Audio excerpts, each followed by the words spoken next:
A very good evening, everyone. Very good evening.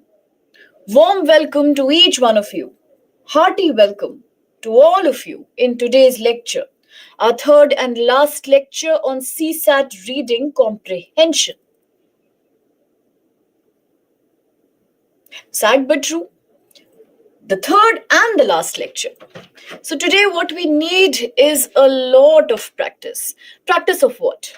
Practice of PYQs and a quick revision of what all have we learnt, what all have we gathered in the previous 2 days. Yes, absolutely. That's exactly what I'm planning to do. And now, let's quickly talk about what have we done so far, just in 2 minutes, and then we shall start with our high intensity training for comprehension passages of UPSC CSAT. Now, let's talk about, did we learn anything new? Did we learn anything which we did not know before about comprehension? Yes. What we actually learned is that UPSC prelims has two stages, right? One is GS paper 1 and the other is GS paper 2, known as CSAT, a complete aptitude test where your current affairs or your knowledge will not help you. Only your logical thinking can actually work wonders for you. In this paper, along with maths, reasoning, data interpretation, the biggest segment is going to be reading comprehension. Why? Because reading comprehension, as we discussed, is a life skill. It is a life skill, nothing short of that. On the very first day, we learned how. Comprehension means trying to understand something that we don't know, something that's new or unknown to us.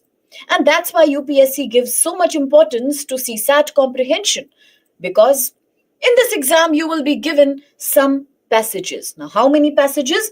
Depends. We can expect easily 27 to 32 questions from comprehension alone out of the total 80 questions of CSAT exam. Okay. The total exam has 200 marks and 2 hours are given to you. For every correct response, you get 2.5 marks. For every wrong response, you lose 0.83, which means there is negative marking, absolutely. Apart from that, when I say 27 to 32 questions will come from comprehension, what will the questions look like? The questions will be in the form of short passages, very short passages, like we have been doing since yesterday. All these short passages. Based on these passages, you will have 1 or 2 questions. What kind of questions? The questions can be direct PBQ, passage-based questions. The questions can ask you the purpose of the passage. Why has the passage been written? What's the aim or intention of the passage? What is the main idea of the passage? Because every passage has one main idea. Why was it written? What lesson are you learning from the passage? Apart from that, it might have many supporting ideas, very good, or extra ideas. You need to talk about the main idea of the passage. And this is TBQ, theme-based question. It asks you the main idea, central idea, crux, gist, summary, or the critical message of the passage. Now, the third and the last variety is the most critical and difficult. It is called inference-based question. We already learned what is inference making. The art of making conclusion, logical conclusion, on the basis of what you see in front of you. Remember those examples, the umbrella and the clouds, it led to rainfall as a conclusion. Diapers, toys and mess was talking about a child around, or a huge crowd gathered, talks about some accident or some fight happening. Anytime you see something unknown and you try to make a logical deduction or a conclusion, that becomes inference making. In this paper, you will have the passages, and then after reading them, you need to make links. You need to think, what is the hidden message behind it? What lesson have I learned from this passage? What's the main purpose of the passage? Or What logical conclusion can I make after reading the passage? And that's IBQ. It will ask you corollary. What is the main corollary of the passage? What's the main implication of this passage? What is the deduction of the passage? What does the passage or the author suggest? Or they might ask you, what is the most logical conclusion to the above passage? If these are the keywords, it is an IBQ, the most challenging and the most popular questions here, so that you can easily tackle them. We will talk about golden rules. Now, here we have given you 4.5 golden rules. Rule number 1 said, if there is a passage and then in the answer options, if you see any extreme word like only, always, never, none, every, each, and all. If these are the extreme words in any answer options A, B, C, D, it will be wrong. Please eliminate that option. That's rule number 1. For example, look at this passage here. We did this yesterday. Option B had an extreme word and option D had an extreme word. And therefore, you should eliminate them. That's rule number 1 for you. Rule number 2.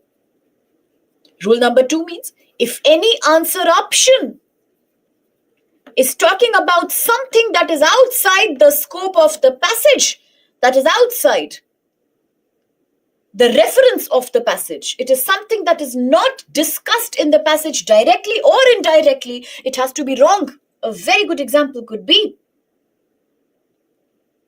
whatever passages we have done yesterday. For example, the passage 2021, Portuguese boats and exploring frontiers. Here clearly we were talking about one option, that was B. It said that space will govern our future. The passage was not talking about space governing our future.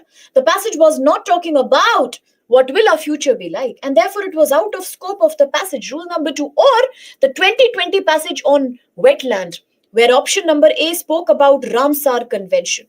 That's where you need to use rule number 2. Nothing from outside should be ticked as the answer. No, not 100%, but 99%. Definitely it works for you. Now the other rules apply to the passage, my dear. The other rules are rule number 3. While reading the passage, if you find the word that, the next 1.5 lines are critical. Make sure you know them, you underline them, you remember them. They will lead you to the answer. Rule number 4. If in the passage you find some words called structure words, which are powerful words, which change the flow of the passage. However, thus, therefore, until, unless, moreover, but, since, for. If these are the words, please stop. Stop for a second. The line that follows these words, 1.5 line, will again take you to the answer. The last rule, rule number half, also applies to your passage. It means that the last 2.5 to 3 lines of the passage are very important. Why? Because they will always help you in connecting with the answer. The last 2.5 to 3 lines of the passage. They will always help you in finding the answer. Is that clear? A very good example was this passage here, 2017. If you use rule number half, the last line gave you the answer. It is to refuse your political responsibility while enjoying the benefits of a free state. It automatically told you that yes, A will be the answer. Similarly, this passage from 2021, rule number 3, wherever the word that comes, answer is coming nearby. That engine is resource extraction, which means people are only interested in money and resource extraction. It would have given you the answer. Yeah. So that's why all these rules work wonders for you. My dear, this is just a quick revision. This is just a quick revision that we are doing, and that's why I'm doing it pretty quickly, because we really want to do some practice today. Now, I'm constantly getting a message from one of my dear students that I think the timing of some class was changed. I don't know what was that. I really don't know which class and when did this happen, ma'am. I'm sorry if you had to face that inconvenience. Apologies from my side. I apologize from the behalf of our team, but I'm definitely not aware of this. And normally we'd never do that. Unless there is an emergency, you will never have this kind of problem. Maybe it must have been some emergency, but I thoroughly apologize for that. In whichever way I can make up for it, I will. Whether through email or whether through extra. Don't worry. Okay? Okay, then I'm apologetic for that. I really did not know that there has been a rescheduling. I wasn't told about that. And you were not even notified? Sure. During the break, I'll just contact the backend team. I will talk about it. And after the break, I will discuss with you what happened. I'm so sorry about that, my dear. It's okay. If you were not there yesterday, I will keep revising. And anyway, it is a practice session. Yesterday also we had a practice session. Please practice today. Whenever you want to take up these passages, feel free to shoot me a mail. I'll be there for you. If possible, I'll extend. Probably I'll arrange for another class. Okay. Right? Any other doubts regarding the rules and the questions? I can do that also. Yes, the practice questions are coming, ma'am, in a second. Any other doubts? So if the problem is still you are having problem in identifying IBQ, PBQ, TBQ, the biggest thing you should keep in your mind is that for a PBQ is a passage-based question. What does that mean? It means that it is coming from some particular line of the passage. A very good example is right here in front of you. Look at this. 2013 passage which you did yesterday. Here, answers were directly available in the passage. Why did the author ask John to drive slowly? It's a PBQ. Now, how will you identify? Is it based on the whole passage? No. It is not asking you what does the passage suggest. It is not asking you what is the corollary. It is not asking you what is the message of the passage. It is asking you a detail from the passage, from 1 or 2 lines. The author asked John to drive more slowly because the answer was right here. It began to rain, making it difficult to see the road. I asked John to drive more slowly. This is a PBQ, where the answer is directly visible in the passage itself. And a PBQ is never based on the full passage. TBQ and IBQ are based on complete passage. Is that clear? Now, how much time should you give to one passage? In my opinion, after these lectures and after a little bit practicing the remaining questions from this PPT or the PYQs that you can download anywhere or you can check online, not more than 45 seconds per passage. Your aim should be not more than 45 seconds per passage. That should be the intention. Definitely in the beginning, it will be 1 minute, 1.5 minutes. It's okay. Don't beat yourself for it. This comes with practice. But ideally, for the final exam, that's what I believe, that 45 seconds is more than enough for a short passage like this. Yes, ma'am, and I replied also. Nothing. Just like you can't study maths in 1 day, there is nothing you can revise in 1 day for CSAT exam. All you can do is revise the golden rules and just revise all the tips that we discuss in the class. The tips that we discuss. What's the main intention of the passage? Don't read the passage more than once. Only focus on rule number 3, 4 and half while reading the passage. Identify the question. Be very focused while you read the passage. Be very particular while reading the options. Don't miss extreme words. That's all you can revise. Nobody can prepare for CSAT in a month. If they can, it will be a magic. I never think they can. CSAT comprehension, or whether it be numerical ability or data or statement assertion, they definitely need 2.5 to 3 months of practice, depending on how focused you are and what is your grasping capacity. Nothing less than that is okay, if you ask me.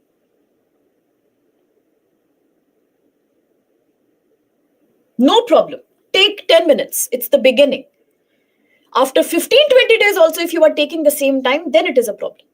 Then we need to do something about it. Just practice the PYQs once, thoroughly, and make sure whatever we have learned in the class and remember these passages. There is nothing else that's required. Nothing at all. Okay? Any other doubts? Numerical ability needs practice, sir. Yes, then it's okay. Don't worry. Difference between TBQ and IBQ, it's very clear cut. Please go back to the PDF and revise.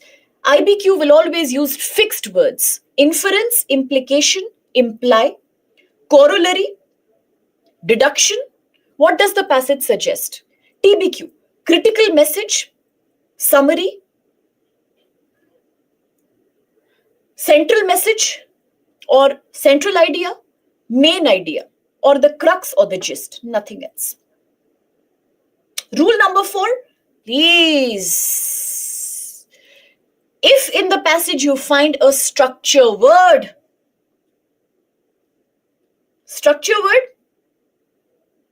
come back to this passage. 2013, miseries of the world. Look at the last line. This is a structure word, but. Look at the first line, until. Wherever you have structure word, the next line is super important. This is rule number 4.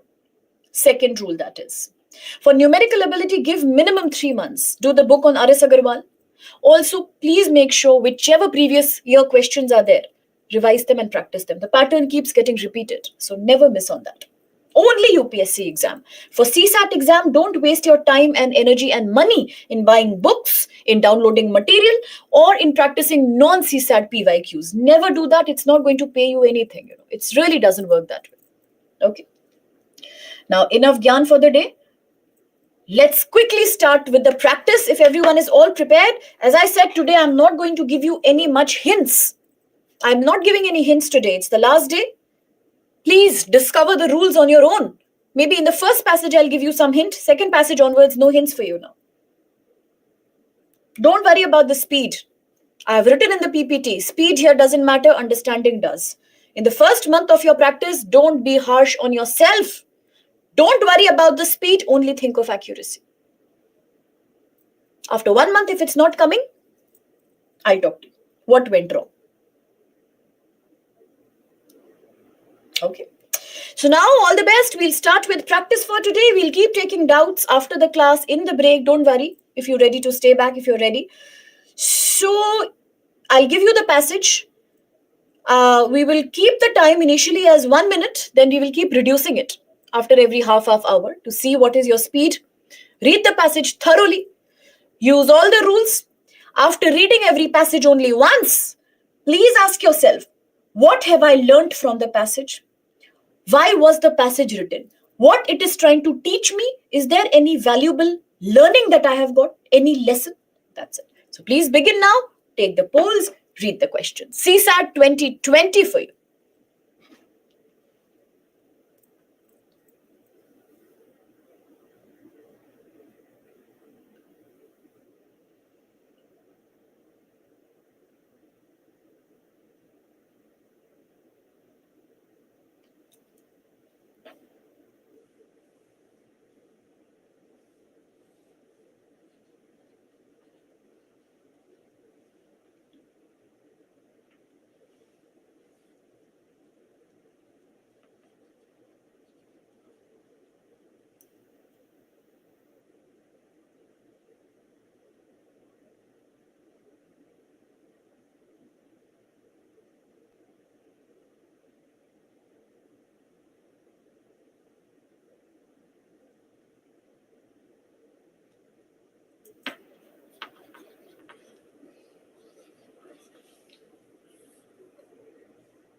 29% A, 19% B, 32% C, and 21% D. And so many students not attempting. What's this? So majority has gone with the wrong option C, and the next majority goes with it. So what went wrong here? I'll tell you what went wrong. What went wrong is the fact that we still have not asked ourselves thoroughly, what did you learn from the passage? No passage comes without a purpose. Nobody has the time to write a passage uselessly. If UPSC is highlighting a passage here, it has to have some moral lesson for us, some valuable teaching. What has this passage taught you? Let's check. Spanish ships. Now, also there is one more tip here. When you find big words like name of a disease, name of some fungus here like Phytophthora infescent, or you find the name of something such as 1845 is a number. These are unimportant. Don't waste time on names of things, or don't waste time on things like John is a name, or Petrograd is a city yesterday we read, or Ireland or anything. That's not important. Focus on the main idea. Critical message means TBQ. Why was the passage written and what have I learned from here? Spanish ships, don't bother about the century and numbers. Spanish ships brought potato tuber from South America to Europe. Okay, fine. Where it became a reliable crop. Reliable, something you depend upon, to cereal crops, particularly in rainy soil of Ireland, which means when Spanish ships got potato, it became super hit in Ireland. Ireland, it was working very well for them. The Irish people then became wholly dependent on potato as their main food, staple food. And they were planting primarily, one large or prodigious variety called the lumper potato. That doesn't matter. The name doesn't matter. Whose genetic frailty, inherited, genetically modified crops, frail is weak, delicate, vulnerable, whose genetic frailty would be cruelly exposed by the fungus named this. Last line, no rule is applicable here. No rule number 3, there is no that. No rule number 4, there is no structure word. But definitely rule number half is doing wonders here. Last 3 lines. In 1845, the spores, the particles of this deadly fungus began spreading across the country, Ireland, destroying nearly all the lumpers in their path. All lumper potatoes were damaged. The resulting famine killed or displaced millions of people. The last line is always very important, rule number half. What is the passage trying to teach you? What did you learn? All I learned from the passage was that if you are only eating one thing, you don't want to eat anything else, you only want to eat this lumper potato. Tomorrow, if some crisis comes, if this lumper potato starts getting destroyed, what will you eat? If I only eat apples, I am only growing apples, and that's all I eat. Tomorrow, if there is a disease and apples disappear, I will go hungry. Either I will die, or either I will have to go to a new place. Then, in that case, what? What is the main lesson here? Why should anybody depend on just one thing? Why can't we diversify our food? Now look at the options. A, for introducing any foreign plant into any country, the soil and the climate of that country should be suitable. Was Ireland not suitable? Was Ireland not suitable for potato? What does the second line say? Particularly in the cold, rain-soaked soil of Ireland, it was very suitable. Suitable means it fit there. It was growing very well over there. It was suiting the conditions of Ireland. It was matching the situation. It became super hit. Then how can A be the main lesson that you learn from the passage? It is already in the passage. There is no problem with that. They got potato to Europe. In Ireland, conditions were very suitable and it became a super hit. What's the problem here? How can this be the main idea? This you already know from the third line. Look here.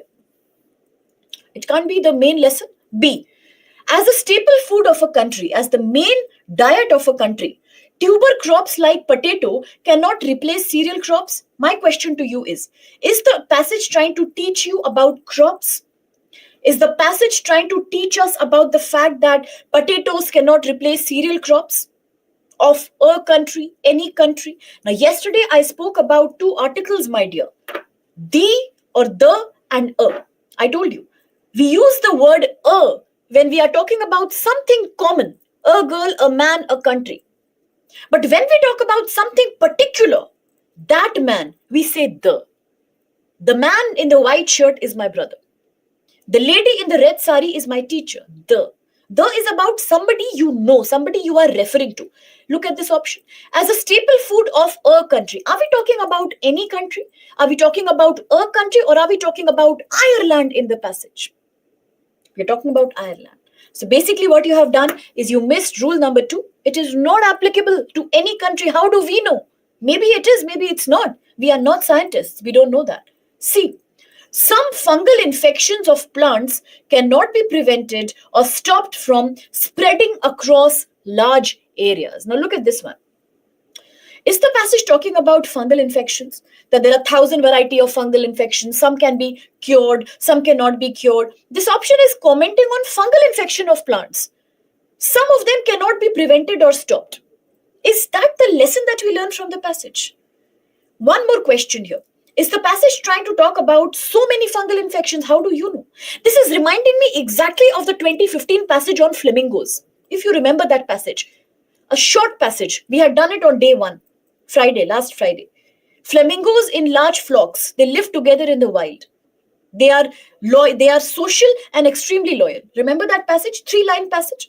In that passage, one option said, some birds.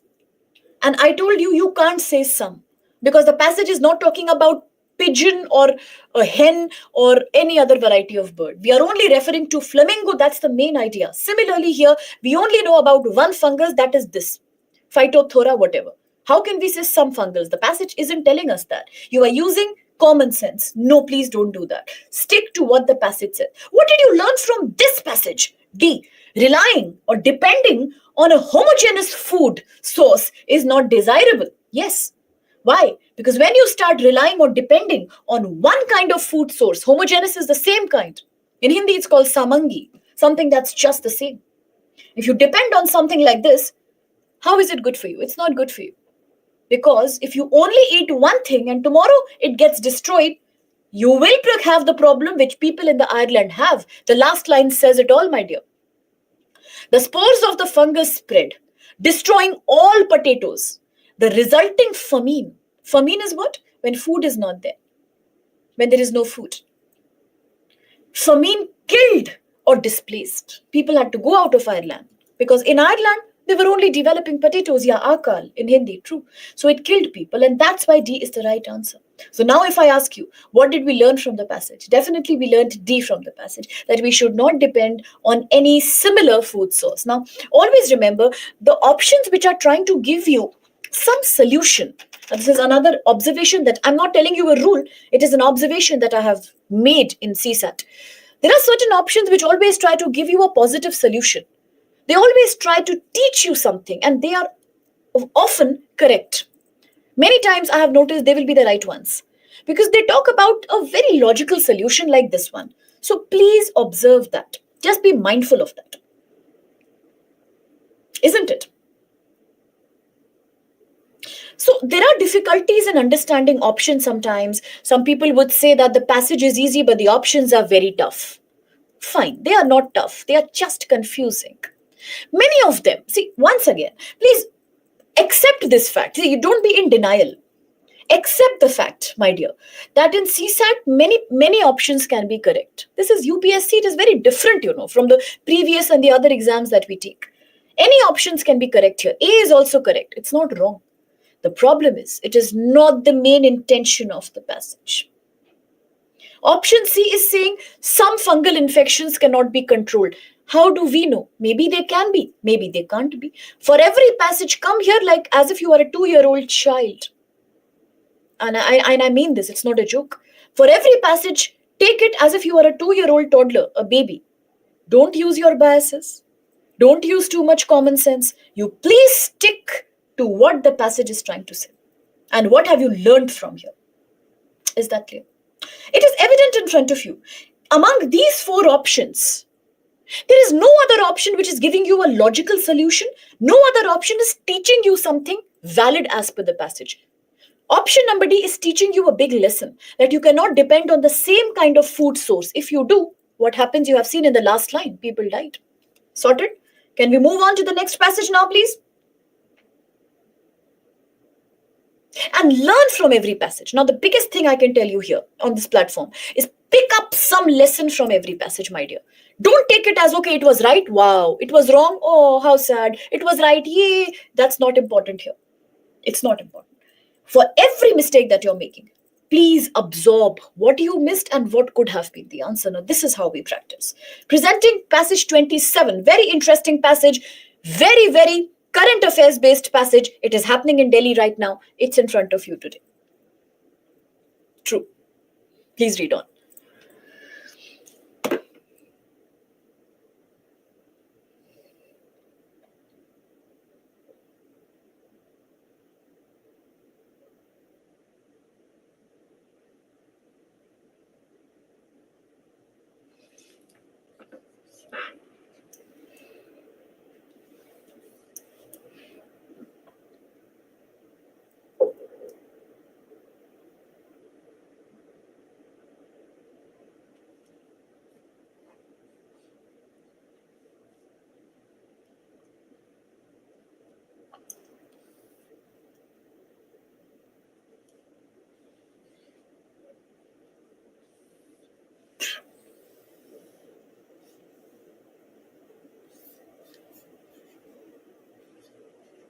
Please refresh, my dear, your link.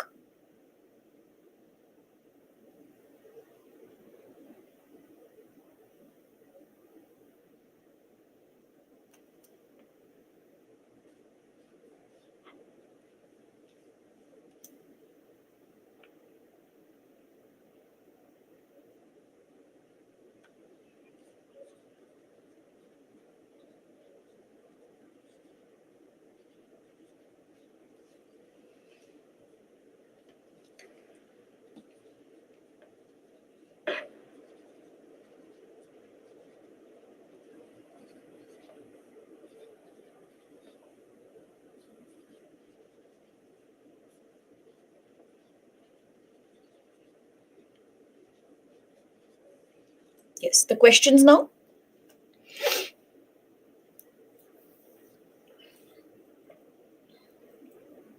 Very good.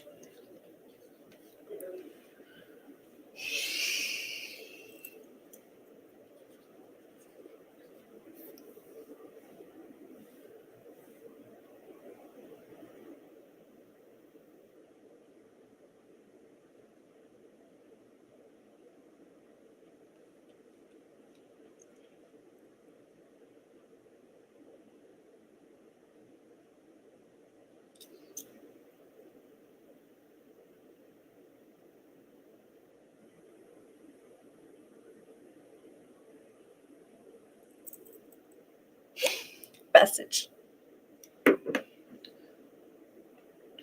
Focus.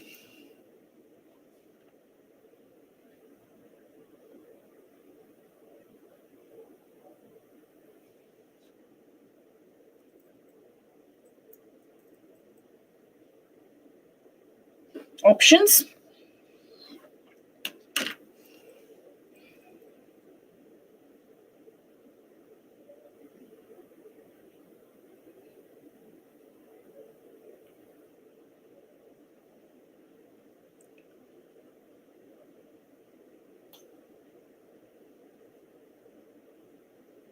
47% C. Correct answer. Very good.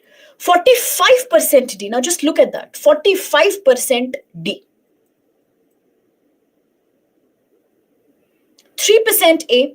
4% B. All my dear sweethearts who have selected D. What is this? What is this? Aren't you lucky this is online?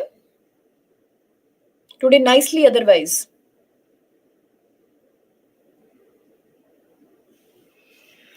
There is a clear-cut golden rule number 1 here. There is an extreme word here. How it can slip. It's in the first 3 words, okay? There is definitely somewhere missing the rule, not remembering the rule. And there is a hurry. There is a hurry that, okay, I will just do it. I will. No. Take your time. Take your time. It is a practice session. But you have to remember the rules. While reading the passage, 3, 4 and half. While solving the options, 1 and 2. This is mandatory here. So in that case, it is like a very unexpected verdict that D is an extreme word. And I deliberately was not writing rule number 1. I just wanted to see, how much will you remember? So see, this is what happened. It skips, right? So please make sure that you don't forget the extreme. It's the rule number 1, and you are applying rule number 2, but you forgot rule number 1. Look at that. So please remember rule number 1. D cannot be correct because definitely you can eliminate that. Now just look at A. Anyway, hardly anybody selected A. Only if you remembered rule number 1, 90% students would have selected answer number 3, C. Imagine. Just imagine. 100% it was correct. Only if rule number 1 you would have remembered. Now look at A. Our governments, and I think all of you know, even those who selected D, I'm happy that you remembered rule number 2, that the passage is not talking about the government, so definitely A cannot be valid. Agreed. B, there is absolutely no need for AQI in our country. That is impossible because the passage is itself saying it is most useful when lots of data is getting collected. Then, unfortunately, rule number 3, that is not urban India. In urban India, it is a problem. Pollution level in large cities are so high that rule number 3, they remain above any dangerous standard for a large part of the year. Exactly what's happening in New Delhi right now. All the time that's coming in the news. Half rule, last line. If our index stays in the dangerous zone day after day, there is not much anybody can do than getting used to ignoring it. If every day you are in danger, how much will you get worried? Similarly, it is talking about that. So it is not useful for the residents of large cities, our large cities. See what is written here? That is not urban India. And it also says, in many large Indian cities, it is so high. So automatically C becomes the right answer. Yes, I know. That is exactly what has happened. I know that.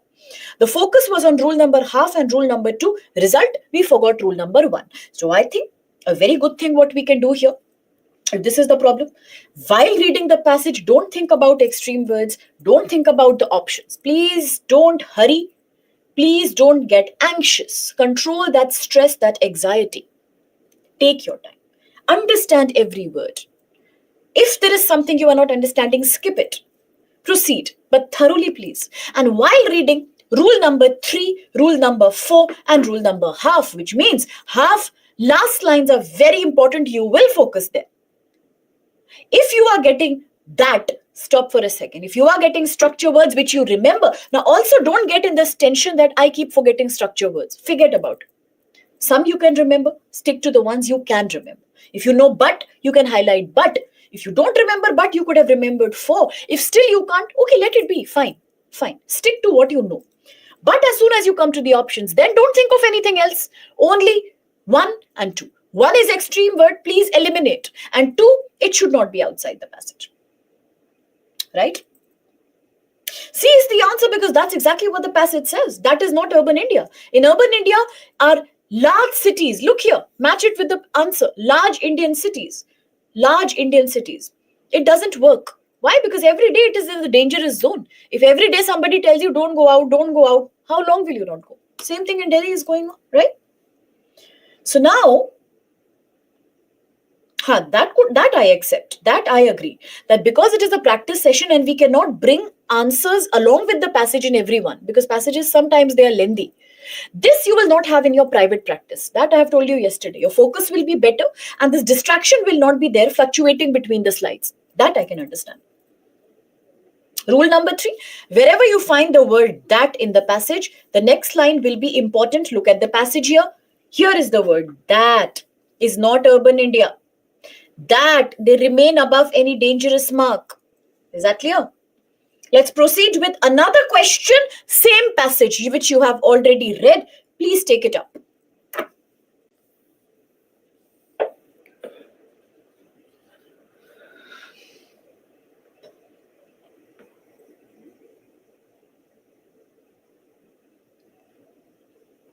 PPQ.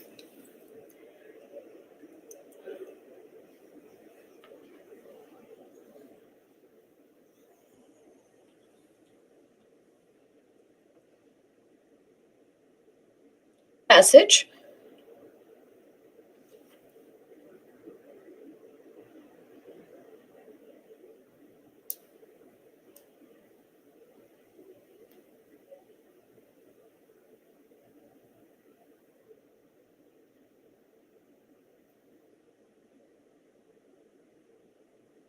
Options.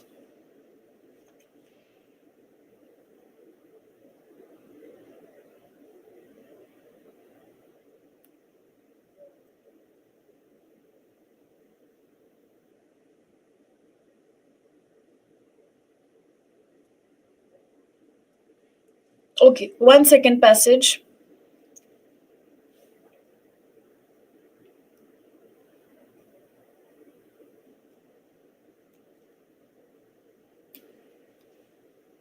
Come to the options.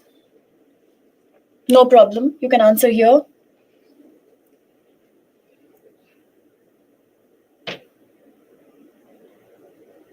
Very, very, very good actually. 87% have gone with B. Absolutely right answer. No doubts. A 4%, D 3%, C 6%. Don't think extra. Don't use your imagination, especially when it's a PBQ. A PBQ means the answer is right there in the passage. It's written in front of you. You just have to locate it. That's all. What, according to the author, do people do? When pollution levels spike for a few days, all right, checking with the passage itself.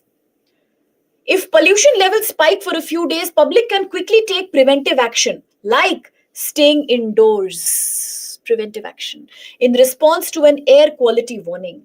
That's exactly what your passage tells you. And A says, complain about government apathy. Apathy is government neglect. Is that what the passage says? Rule number 2. B, take preventive action. Absolutely from the passage. C, they plant more trees. Very good to be environmentally conscious, but here let's not use imagination and our desires. It is passage. You have no freedom to think or to imagine. You have to stay focused on the passage. D, travel to the village, travel to the countryside. How can they travel to the countryside? Is that what the passage tells you? So kindly don't imagine anything. Yeah. Okay. Sure. It totally depends on you, sir. If you want to, watch. But otherwise, if it's just pure practice, you can carry on also. No problem. See whatever suits you. No issues there. Next passage only for you.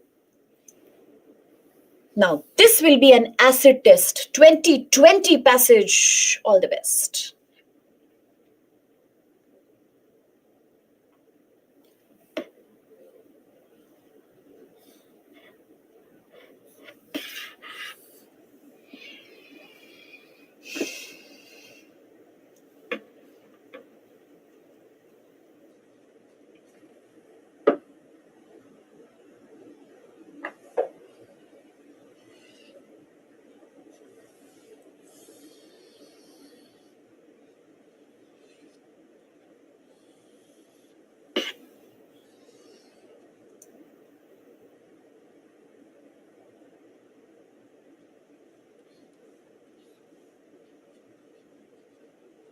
Very good. It's a TBQ.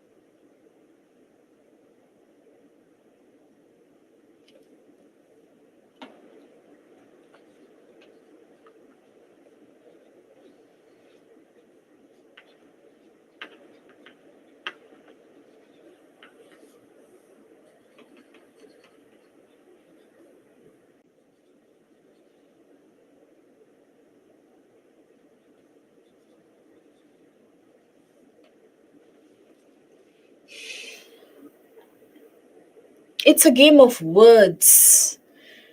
Mark every word.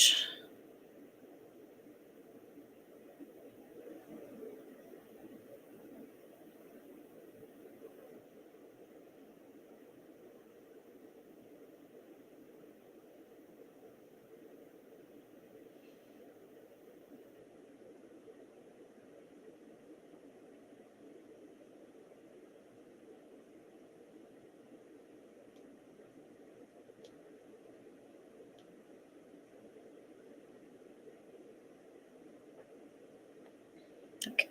Majority goes with B, that's 54%, but unfortunately it's wrong. Expected, but wrong.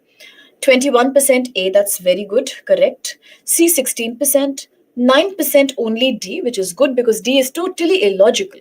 Now, I told you 2020 is the most difficult. That's very good. 2020 was the most challenging CSAT paper. Very difficult passages and more than that, difficult options.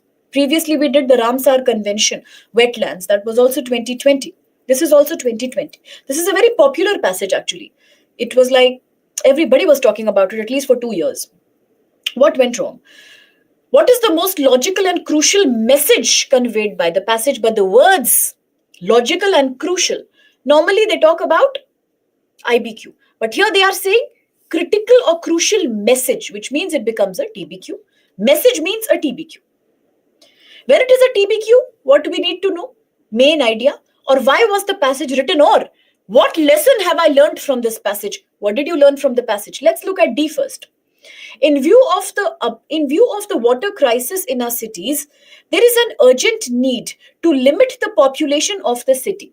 In the passage, are we talking about population control or population problem, even in one line, indirectly or directly?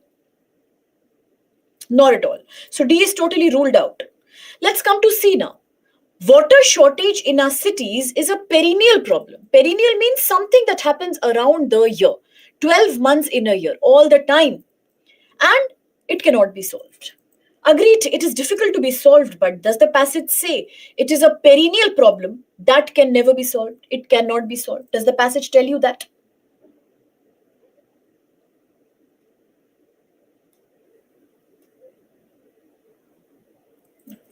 So rule number 2, once again, it is out of scope.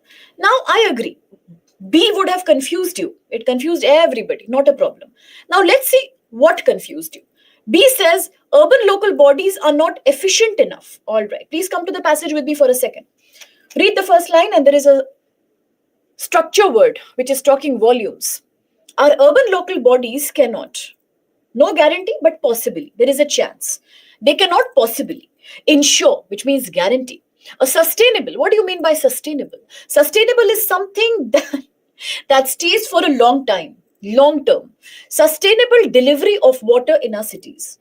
Unless, now what is unless? Unless is a structure word. And the line after structure word will always lead you to the answer. Unless finance mechanism or financing mechanisms are put in place. What are we talking about? What do you mean by finance? Even if you don't understand financial mechanisms, you know that finance means money. So until or unless financial problems, yeah, cost, fees, fine, money, rupees, until that is settled, that is put in place means that is settled. Our ULBs cannot possibly supply water, which means what is the problem? Why they are not guaranteeing that we will supply water all the time? What is the problem? Why are they not guaranteeing? Finance. Yeah. One point is finance. Now let's proceed. Yes, money. Water delivery requires heavy investment. Point number 2. They are elaborating on the problem. Yes, money is a problem. Why? Because delivering water to everybody is a heavy investment of money.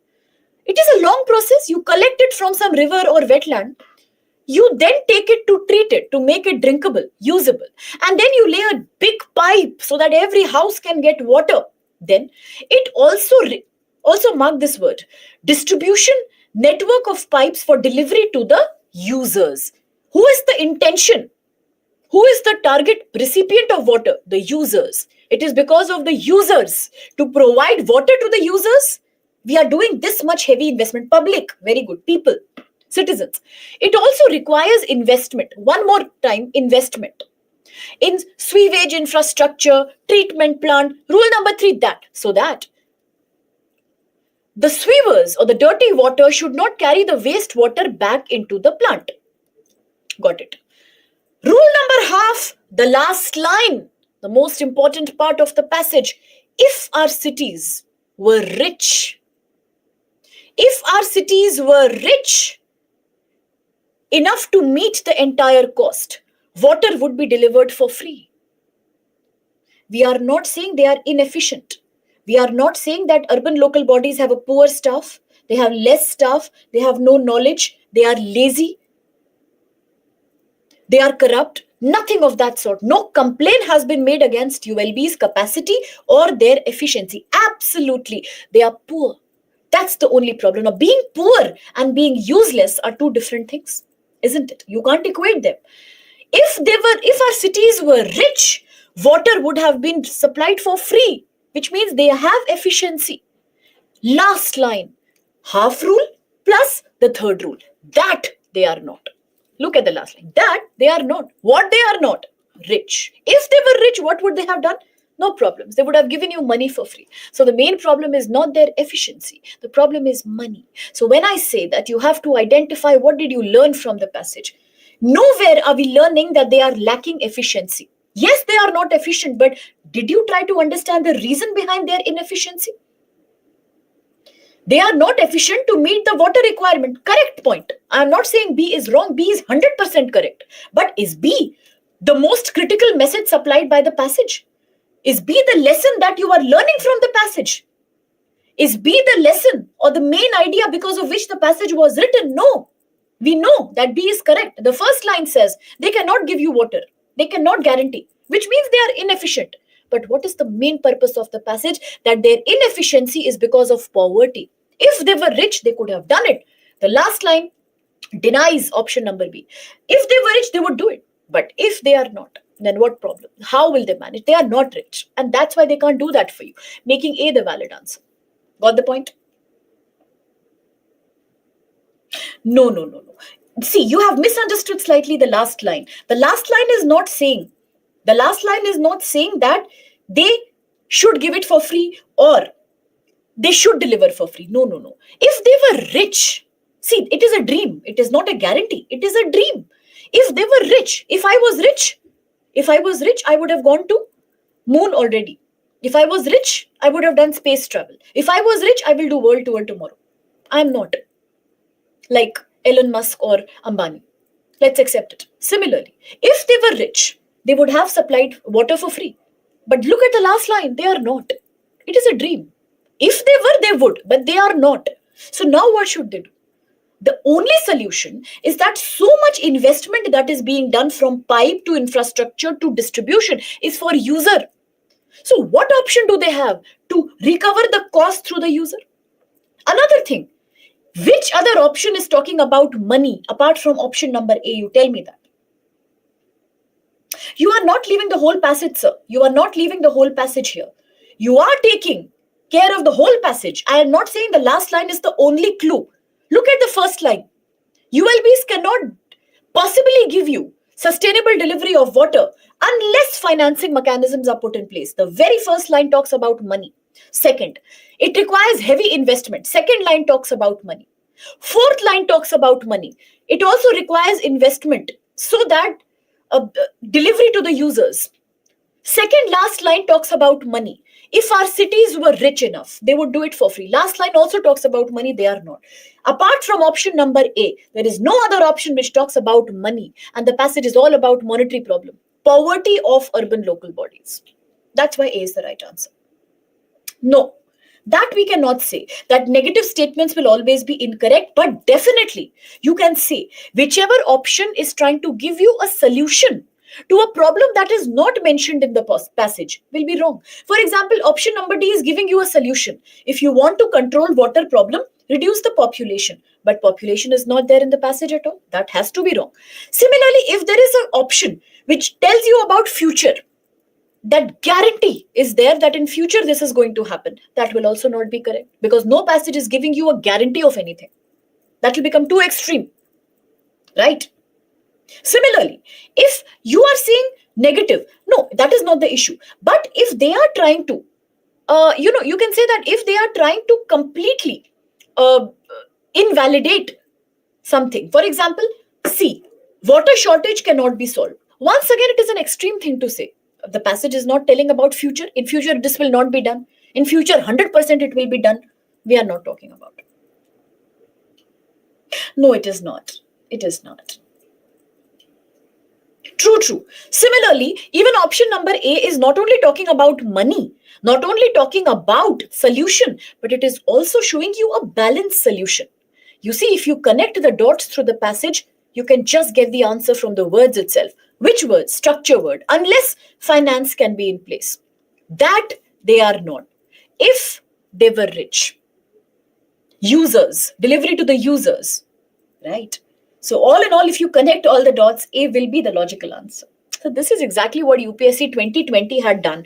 It gave you very confusing options. Must is not an extreme word. Must is not an extreme word. Must means should. Only difference is should is a very, very strong word, and must is a very, very, it's a slightly light word. You must do this. You should do it as an order. You must do it as a suggestion. Otherwise, they are not extreme words. Let's go to another question now. Yeah, it's more moderate. Is that sorted? Nobody has a complaint about A? Or should I write a petition to UPSC that my students are not happy? Do something.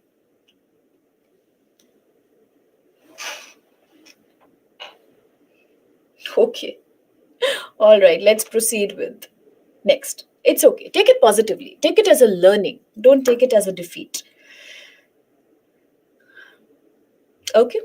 Super confusing options. Weird passage. 2022 in front of you.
Leisure means fun, entertainment, relaxation, vacation. Overstrain means when you take too much strain, you get exhausted.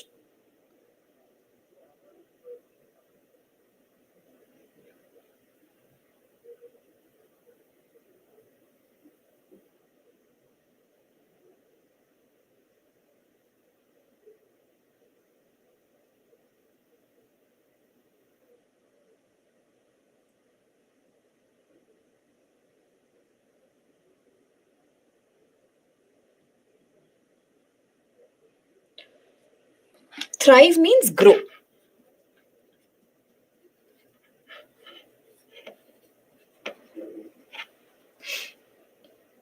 Very good. Majority is right. 49% have gone with B. Very well done, really. It was confusing.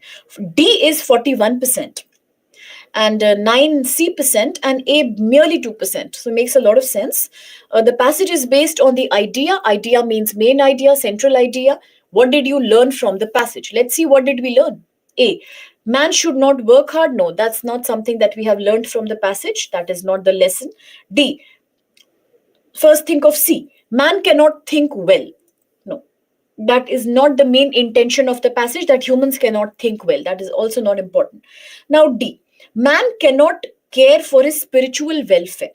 It's correct. 100% correct. But not the main purpose of the passage. It is correct. But this is not the right answer. Why? Because despite being correct, this is not the lesson that we learn from the passage. This is not the purpose of this passage. Why? The passage is just telling you, for the last previous few times, we are living like workers, not human beings. Too much labor, excessive labor, is the rule today in every circle of society. Whether it be the rich circle or the poor circle, everywhere only hard work. Too much labor is celebrated. The result is that man's spirituality or spiritual element cannot thrive, it cannot grow. He finds it very difficult to spend the little relaxation time that he gets in serious activities. 20 hours a day, if we are stressed with work, the remaining 4 hours, what we will do serious activity? He doesn't want to think. Nobody wants to take additional tension, nor can he think even if he wants to. He seeks not self improvement. If after working for 9 hours, you tell me, go, ma'am, now you learn some French language and some German language, start learning yoga, and go there and do Zumba, it will be good for you. Will I do that? No. I'll get tired. I'll say, no, I'll watch Netflix, I'll watch Amazon, I'll watch YouTube shorts, I will enjoy my life. Who has the energy after spending all time in work to go and then do self improvement? Structure word. But man only seeks entertainment which enables him to be mentally free and forget his usual activities. Last line, structure word, therefore, and rule number half, last 2.5 lines. Therefore, the so called culture of our age in today's modern society, our modern culture, is more dependent on movies. People like watching light entertainment than theater. Theater is serious. Stage shows, which are based on some theme. Nobody has the energy to go and look at tragedy or serious issues. We all want enjoyment, cinema. People like reading newspapers for gossips and news, or magazines and crime stories which entertain them. Nobody wants to sit and spend time on William Wordsworth or Shakespeare or Rabindranath Tagore. Nobody wants to do serious literature. It takes energy, and we don't have that already. So, what's the main lesson? What's the main purpose of the passage? What you have selected is a secondary or the supporting idea. Main idea is that last line, the so called culture of our age is the culture of overstrain. He is so tired, the man, that he doesn't want to think, neither does he have the capacity to think. He only wants entertainment with which he can forget his daily pains and activities, usual hard work. And therefore, nobody has time for serious things. That's the main purpose, that people are tired now. Human is very exhausted. Look at the first line. We are living like a worker, not as a human being. Right? Now, what you are saying, serious literature,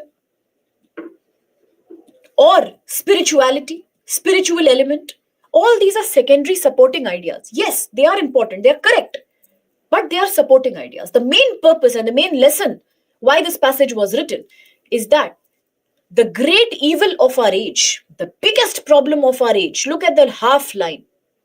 I always tell you, the last 2.5 lines, which is the rule number half, it somewhere matches with the answer. The great evil of our age is overstrain. Therefore, the so called culture of our age is dependent more on enjoyment than serious literature, making B the right answer. Any confusions?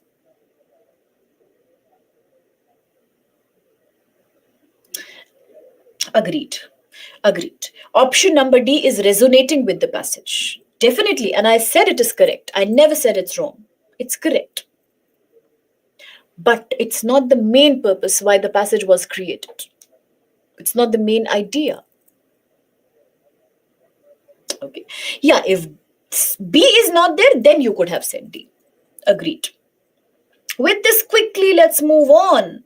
Okay, no problem. Let's move on to the next passage. This is a very long passage, unusual.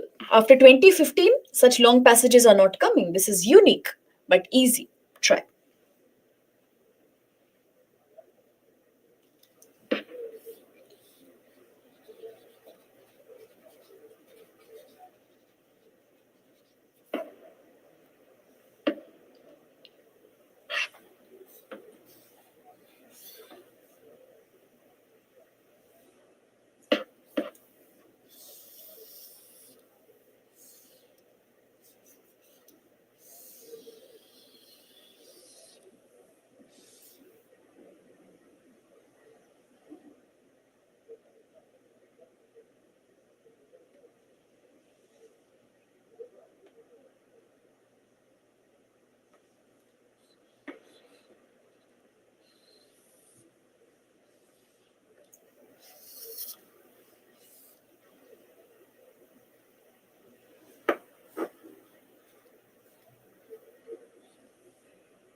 Let's proceed with the question and see how many times the word grasp has come. Wetlands passage spoke of grasp. Leadership passage spoke of grasp, and here also. Grasping the extent of poverty. So UPSC has a fixed vocabulary. Question.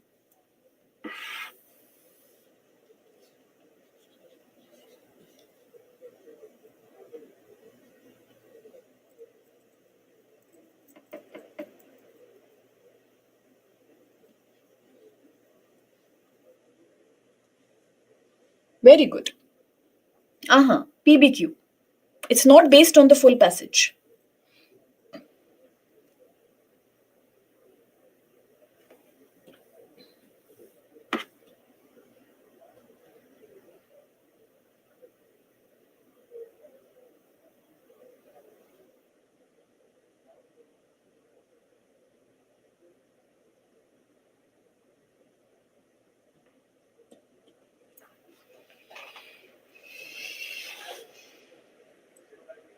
Passage.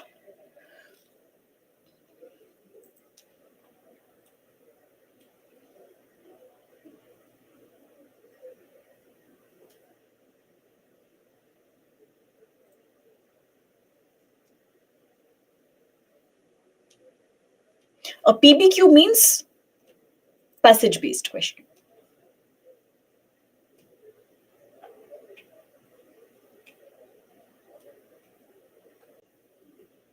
Options.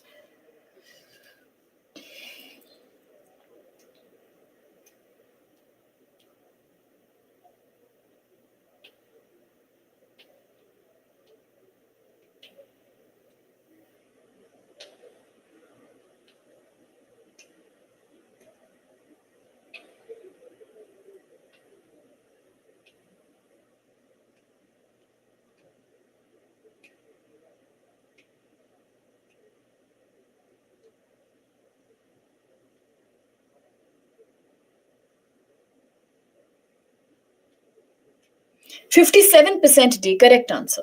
It was right there in the passage. Little bit confusion happened. Overthinking, I guess. A is 24, B, D, 10. Let's see what happened. The question is PBQ. Why is the method used in India, adopted in India, to count the poor debatable? Why is it a matter of debate? A. There is some confusion regarding what should constitute the poverty line. The poverty line is quite unsatisfactory. There is no confusion. It is unsatisfactory. When it comes to understanding or grasping the extent of poverty in India, it's not confusing. And nobody is confused. It is just like it is not satisfactory. Why? It is not only because of its extremely narrow definition of who is the poor. And mark the words. And the debatable method used to count the poor. Structure word, but also because of a major fundamental assumption under it. What is that assumption? Look at this. It exclusively relies or depends on the idea of poverty as an insufficient income or insufficient purchasing power. Therefore, one should better call it income poverty. D. It is based on the proposition. In the passage, they have used the word notion. Look once more. It relies on the notion of poverty as insufficient income or insufficient purchasing power. One should better call it income poverty. It is based on the proposition of poverty as meager income or buying capacity. Look again. Purchasing power. If I use the word purchasing power, can I not say it buying capacity? Because buying means purchasing. Capacity means power. Just the words have been changed. It's just the same. It is based on the belief or the notion that poverty is only about less income or purchasing power. The other part of the passage confirms that it's not like that. Poverty is not just about less income, it is about lack of opportunity. That's why today we are using multi-dimensional poverty index in India, Niti Aayog. You might have read about this. D is the right answer. A. There is some confusion. My dear, it is right there in the passage. B. There are wide disparities, diversities in rural-urban poor. Totally rule number 2. Rural-urban poor has not been mentioned in the passage. Now talking about 3. There is no uniform global standard. There is no same global world standard for measuring income poverty. I don't think this the passage has said anywhere. Do you see this in the passage anywhere?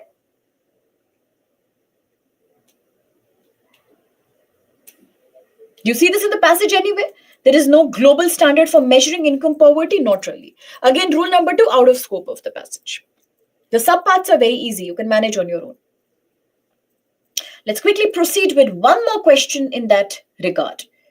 Oh my God, this is such a beautiful passage. You read it, you will fall in love with it. But the options are tricky, so read carefully and understand the main purpose of the passage. It's a beautiful passage in front of you.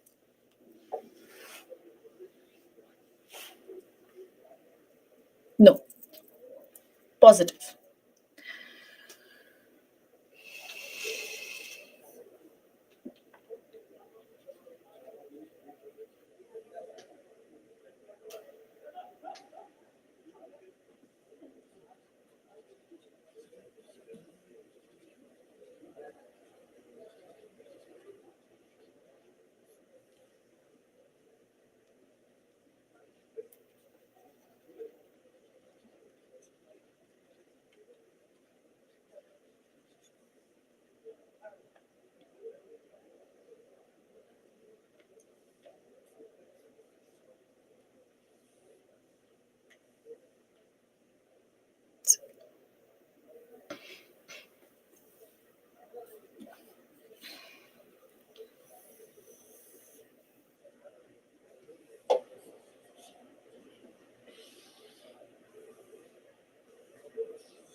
Let me explain.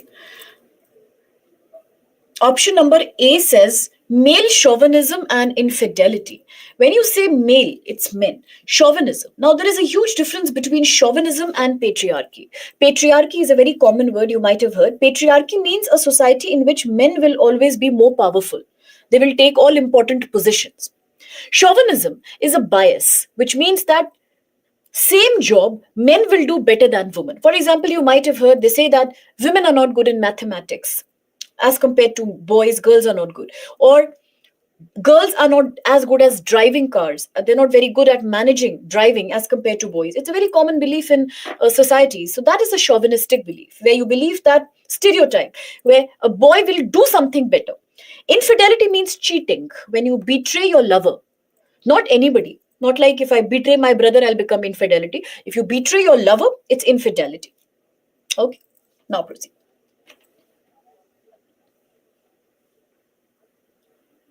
Think. Main purpose.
Betrayal means to betray, cheat somebody.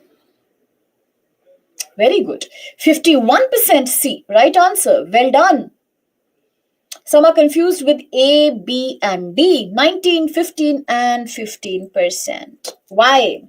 Why? It is a sensitive story. We know that. It's an issue based story. We know that. Which means that you need to also know what is the issue in the story. What is the main purpose or the main idea of the story? Why did they want to inform you about something? What is that one thing? It's very clear. It's a rural village society. The name is stench of kerosene, the smell of kerosene. Now, if you only follow the rules, structure words, Guleri and Manak are happy.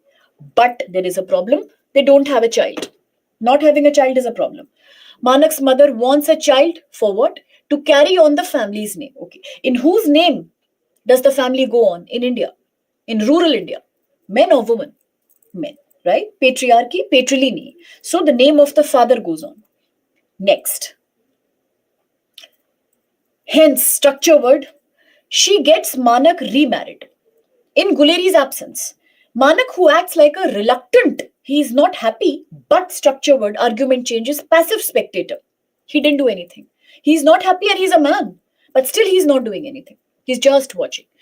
Is informed by a friend that, rule number 3, Guleri commits suicide. She burns herself. Last line, half rule. Manak is heartbroken and he lives like a dead man. When his wife delivers a boy, again symbolic of man, boy, Manak looks at the child and says, he's thinking of kerosene. He reminds me of kerosene. Now, what is the main underlying theme of the story? What's the main lesson you learn? A, male chauvinism and infidelity. Is the story saying that men do things better than women? Is the story saying that men are better at most things? There is a bias towards male? No.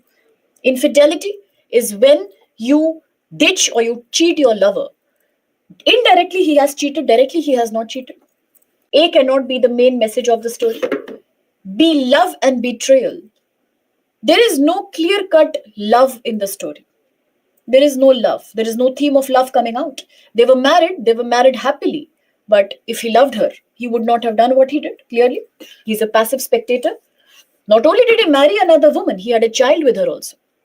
He is not in love. C, influence of patriarchy. Absolutely. What is patriarchy? Patriarchy says that since men are more powerful, they are more entitled. Everything in society will be done in such a way that will favor men. Child will go in father's name, property will go in boy's name, dowry will happen, and the money will be given to the boy. And joint family or big family will also be led by men. So men are the prime agents of society. That's called patriarchy. And here exactly that's happening. Now, there's one more very interesting thing. That in any society, people believe that patriarchy is done by men, but that's false. In every society, especially in Indian society, patriarchy is carried out by females, not males. When girls are burnt for dowry, mother-in-law is responsible. In this case also, clearly, the direct agent of patriarchy was Guleri's mother-in-law, Manak's mother, not Manak himself. That's called patriarchy. When a woman is subjecting other women to harm because of patriarchal mindset. How can you miss this word mindset? How can you miss the word in option number C called mindset? It is about mindset. Not like Manak is doing everything. It is a mindset that son is important. They are happy. Look at the twist. But they don't have a child. Not having a child is an issue. She wants the family name to go ahead. She gets him remarried and look at the victim. The victim is not taking any help. No police, no NGO, nothing. The victim is dying. Why? Why? Because she thinks I'm useless. I don't have a child. That is also mindset. No. Why are you getting victimized? Go punish him. Get him arrested. She is not doing that. She killed herself. This is called mindset. In society, the prevalence of mindset is patriarchal, where all women believe that, yes, they are there to have children, and the man is also okay, yeah, whatever it is, she's my wife, but ultimately there is a problem, she has no child. Now, those who have selected D, it is totally out of scope. Lack of legal safeguards, how do you know? How do we know? The passage is not saying that there is no police station in their village. The passage is not saying that she went, but they did not file an FIR for her. She never went. She killed herself. She was so weak. What made her weak? Guilt of having not having the child. The man who should be guilty is not so guilty, but the woman who has not done anything is guilty, right? So again, what are we talking about? It's the mindset is a problem here. right? The story is informing you and it is trying to sensitize you. Now, sensitize is a beautiful word. You can use it for GS paper 2 mains.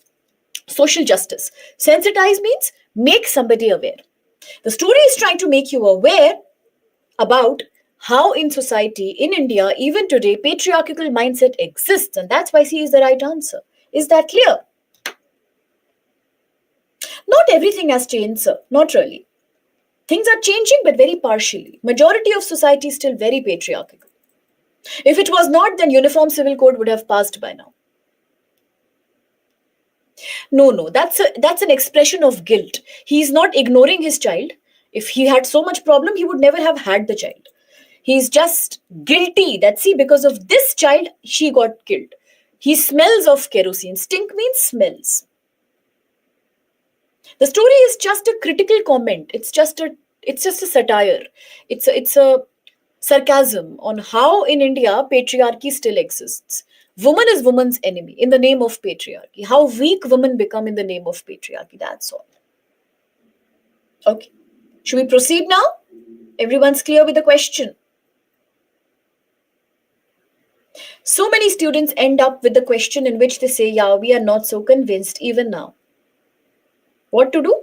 I'm planning to do some protest outside UPSC now. My students are not satisfied. Theme based question. No, it's a symbol. It's not like he's literally smelling of kerosene. It's not like the child has come out of a kerosene tank. No, no. Don't take it literally. It's a symbolic. Every story is supposed to be symbolic.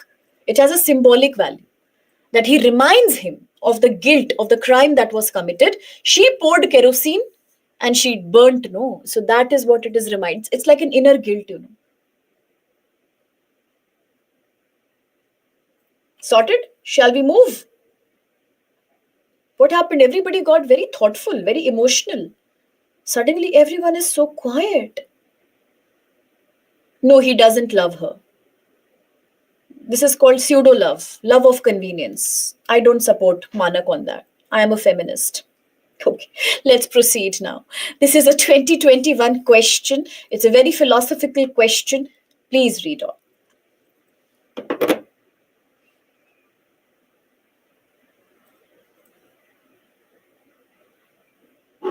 Very good.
Now, don't find the right answer. There is no right answer. find the main message of the passage.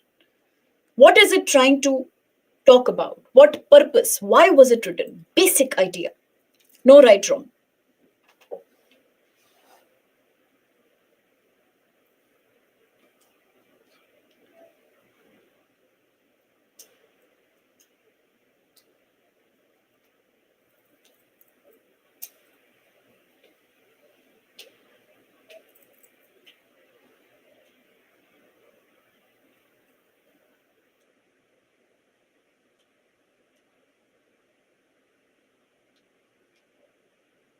37% B, the right answer. 28% C. Sure, 28% C. Lucky. Lucky folks, huh? Online class. Otherwise, right? D, 23%. A, 11%.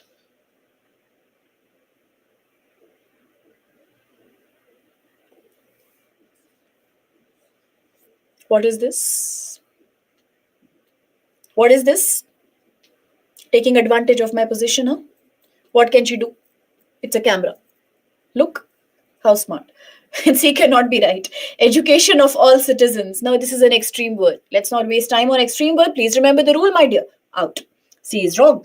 Okay. Let's talk about D. It says having a government is a necessary evil. Okay. Having a government is necessary. Because tyranny means dictatorship, some kind of force, domination, is inherent in any form of government. But if you ask me, as far as I have seen the passage, they are not seeing that tyranny. Tyranny is inherent, or tyranny is a part of any form of government. They are only saying such a democracy is tyranny or autocracy. So only democracy has been referred to as tyranny. What kind of democracy? Where people have no education to vote for the best leaders. And they only believe in what the leaders tell them. Vote bank politics.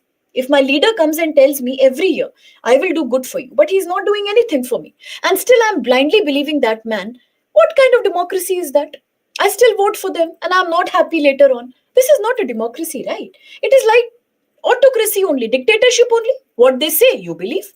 So only democracy is being compared to with tyranny in the last line. We are not saying that aristocracy or oligarchy can be associated with tyranny. Yes or no? Is it like that? Having a government is a necessary evil because tyranny is there in any form of government. No, it's not. Rule number 2. Yeah, 100%. Offline was different, online is different. I agree. Agreed. Isn't it? Tell me, any issues with option number D now? Those who selected D? Having a government is a necessary evil.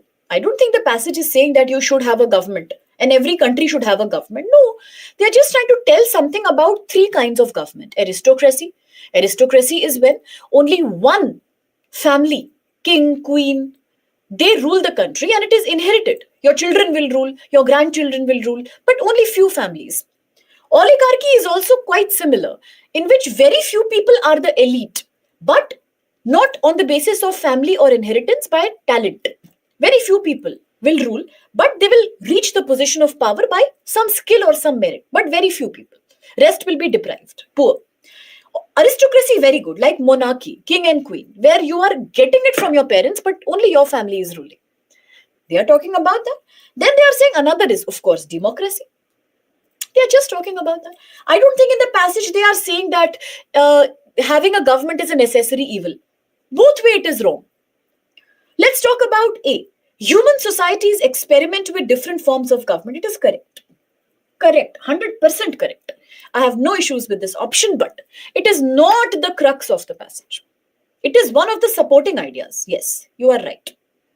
That's true. That is, they have said that in the passage that human societies experiment different kinds of government, from aristocracy to oligarchy to democracy to autocracy. Everything happens in life. Yes, they do. But it doesn't mean that this is the purpose of the passage. It doesn't mean this is the main idea. The main idea is B. Any form of government, be it anything, be it aristocracy first line, be it oligarchy second line, be it democracy fourth line, or be it autocracy the last line, any form of government it deteriorates itself, which means it spoils itself. It degrades itself by too much of its basic principle. For example, democracy. People say democracy is very good. Passage is also saying democracy is a delightful arrangement. It's a very good arrangement when you see it for the first time. Glance means look. Now, words are repeated in all the passages: grasp, glance, anarchy, very similar words. So, please, you try to build your CSAT vocab, not general vocabulary. So, at the first look, democracy looks very good, but it becomes disaster. Why?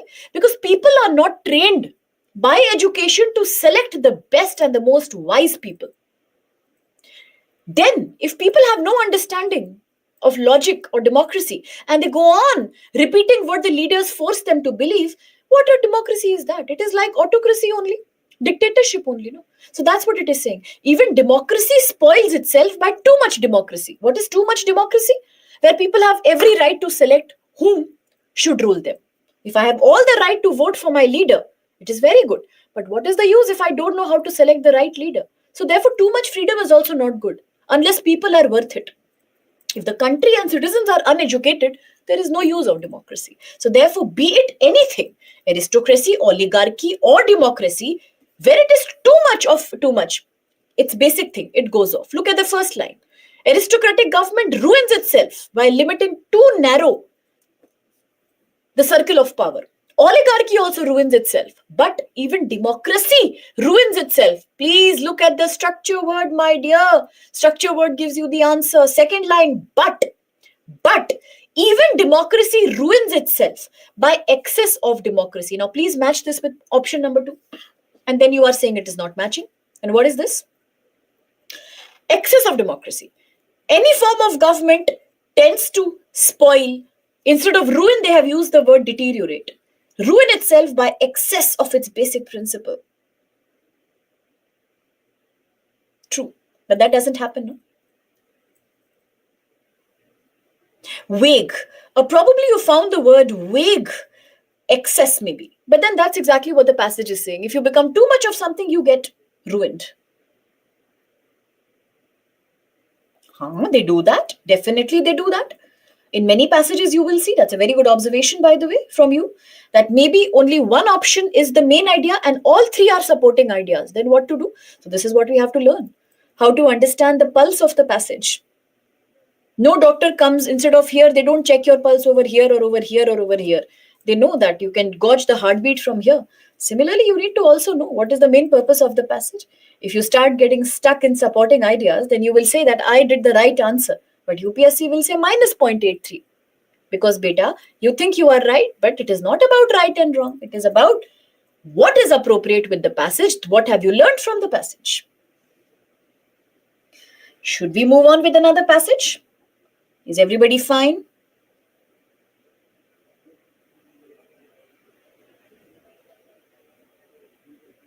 Okay. For study material, I know some of you have been really concerned about that. And whatever mails I get, I always try to raise a ticket. But definitely something is stuck. There is some logistical problem at our side. And I am thoroughly apologetic, ma'am. I really am. But, sir. But yes, a lot of people have not got the study material. Now, what exactly is going wrong?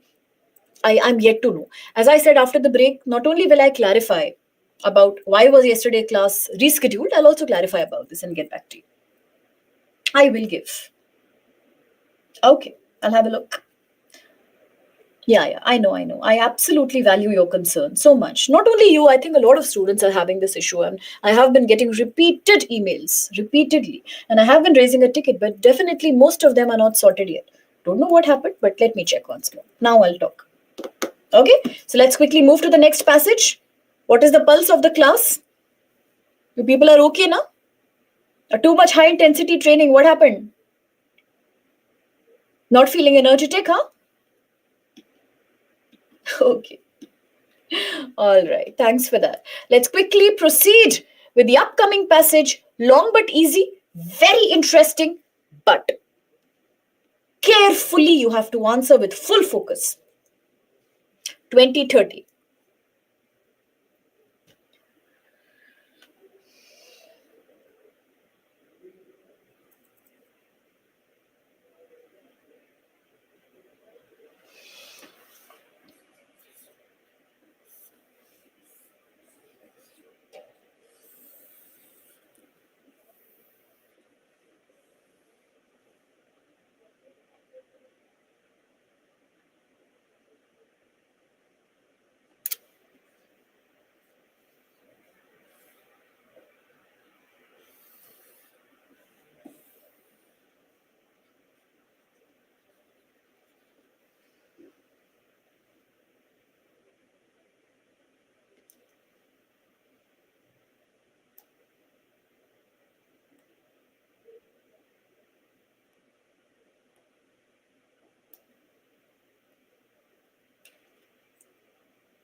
questions.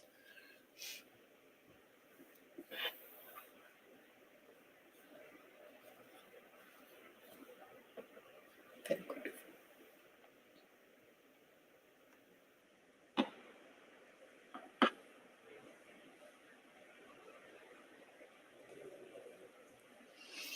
Passage. Sorry.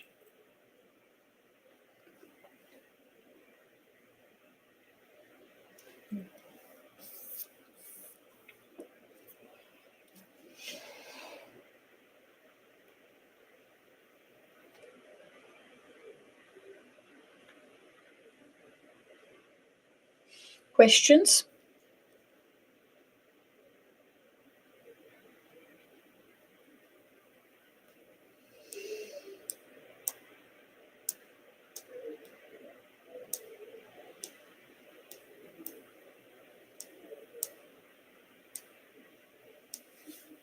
Follow the rules.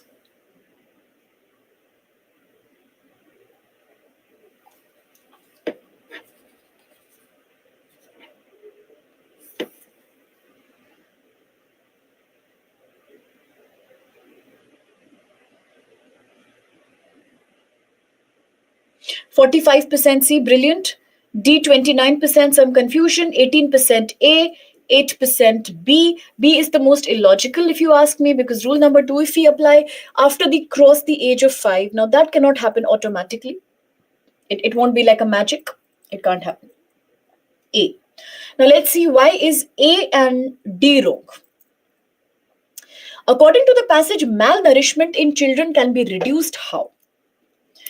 Simple and plain, let's follow the rules. Malnourishment happens between the age of 6 months and 2 years. Noted. It happens even when or despite the child's needs of food being less than that of an older child. That's very strange. Malnourishment is attributed to poverty, which means people think that the cause of malnourishment is only being poor. But structure word, new argument. It has been found that, rule number 3, even in homes where adults eat good amount of food, more than 50% of under 5 kids do not consume enough food. Strange.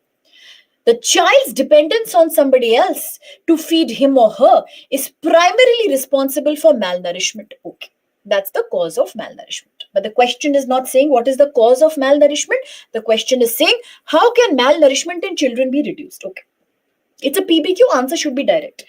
Half rule, most important rule. Very often the mother is working and the responsibility of feeding the young is given to an older brother or sister, sibling. Last line, critically important, plus structure word therefore. It is therefore crucial to increase awareness regarding the child's food's needs and how to satisfy them. Half line, last line, plus the structure word. It is therefore necessary to have an awareness about child's food's needs and how to satisfy them. If the food needs of younger children are known, it's both. D, if the responsibility of feeding children is given to adults, okay, fine. What if the adults still don't have any awareness about the needs of the child? Maybe the grandparent is feeding, or the younger sibling or older sibling is feeding, or the mother is feeding. How will that change anything? If they don't have any awareness about this, how will they help the child? Otherwise, look at this statement. Mother is an adult. But think one thing very carefully. Now, please focus for a second, severely focus. Those who think it's D. If the responsibility of feeding younger children is given to adults, then what is this line here in the passage I am marking? It has been found that even in households where adults eat adequate quantities of food, more than 50% of children under 5 don't get enough food. There is no problem of lack of food. There is no problem of the fact that who is feeding the child. The problem is there is no awareness about the need of the child's feeding. Even if the mother feeds and she is unaware, what is the use? There is no use. So as per the passage, if the food needs of the younger child are unknown, A, if the children have regular intake of food, there is no awareness regarding that. Sometimes malnourishment or malnutrition happens even when somebody has regular intake of food. There are so many people who are fat but still undernourished, malnourished. Malnourished is not about quantity. That is called hunger. Malnourishment is about poor quality of food. That's a very ambiguous question you have asked. You have put me in a spot.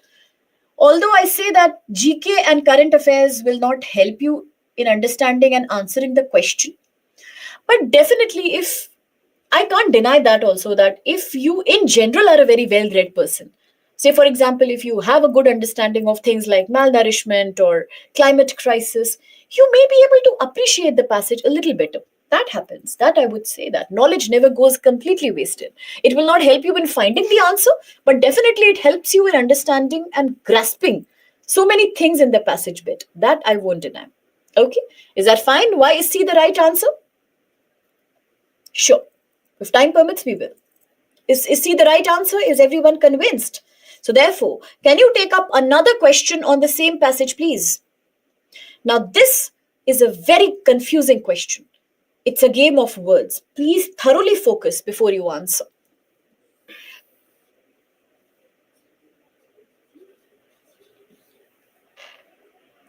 Seven o'clock. No, not PBQ. Whenever you get statements, it becomes IBQ. It's a rule.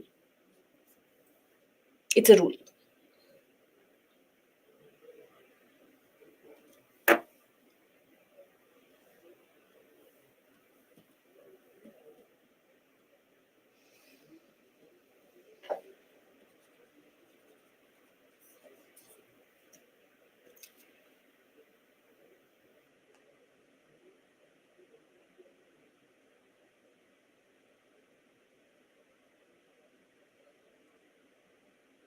Read carefully.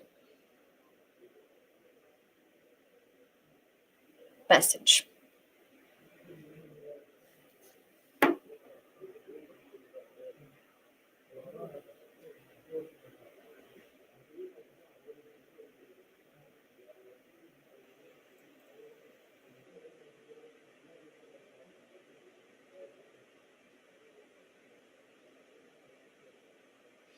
Options.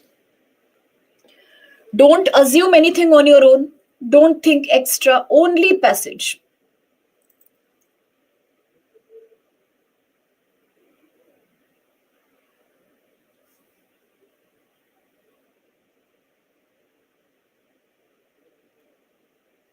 It's too late to go to the passage, sir.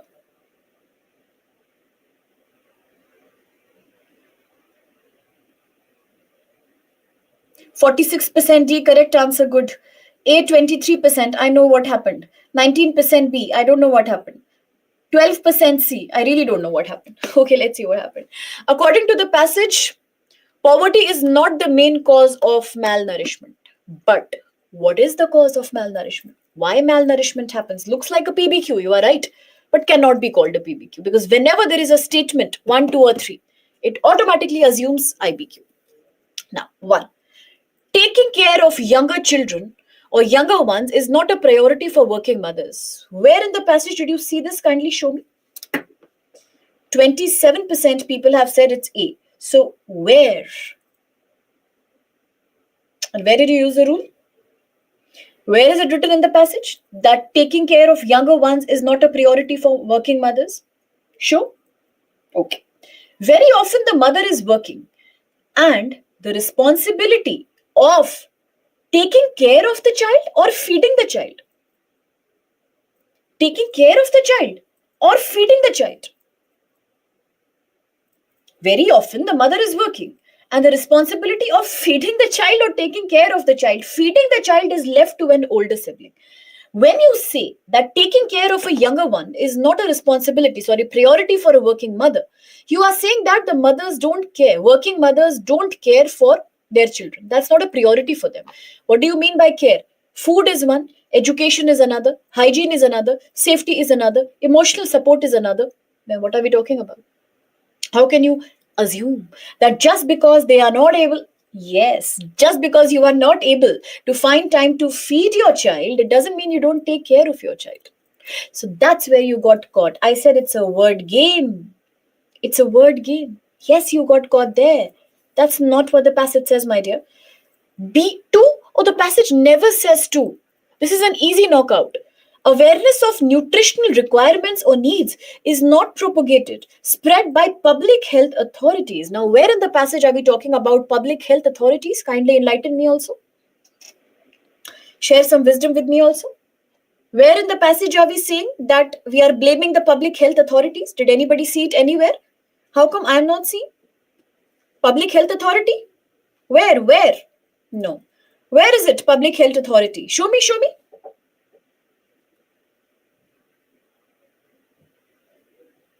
Where is public health authority? It's not there. Which means 2 was totally illogical, out of scope of the passage. If 2 was wrong, then C and B were both wrong.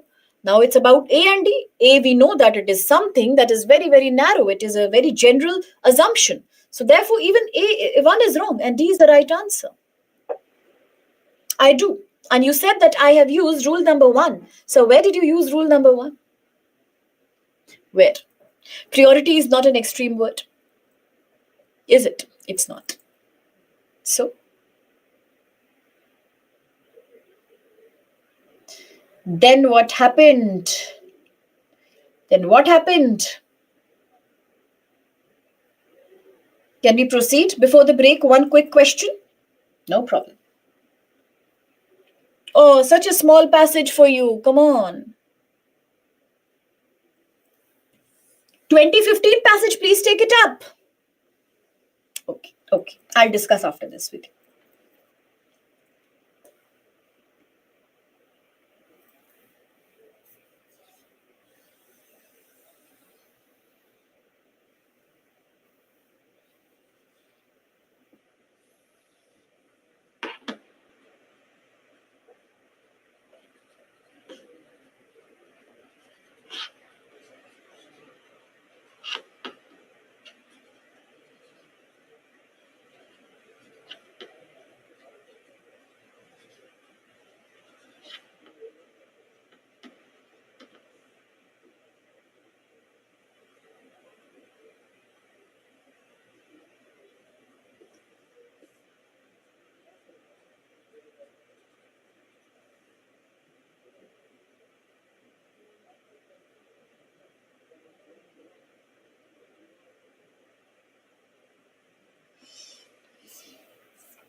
Questions, please.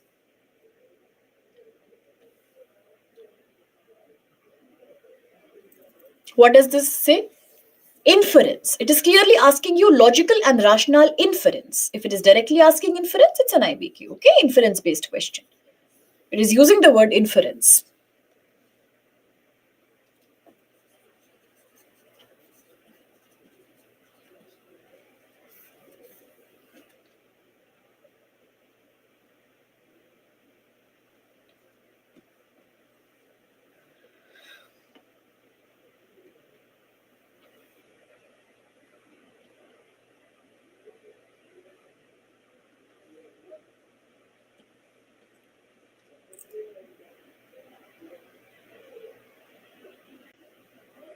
Passage, please.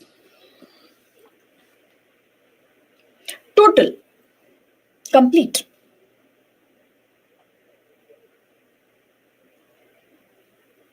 Only follow the rules.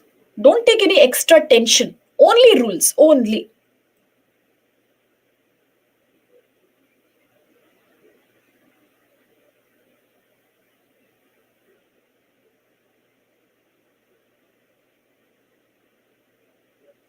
Questions.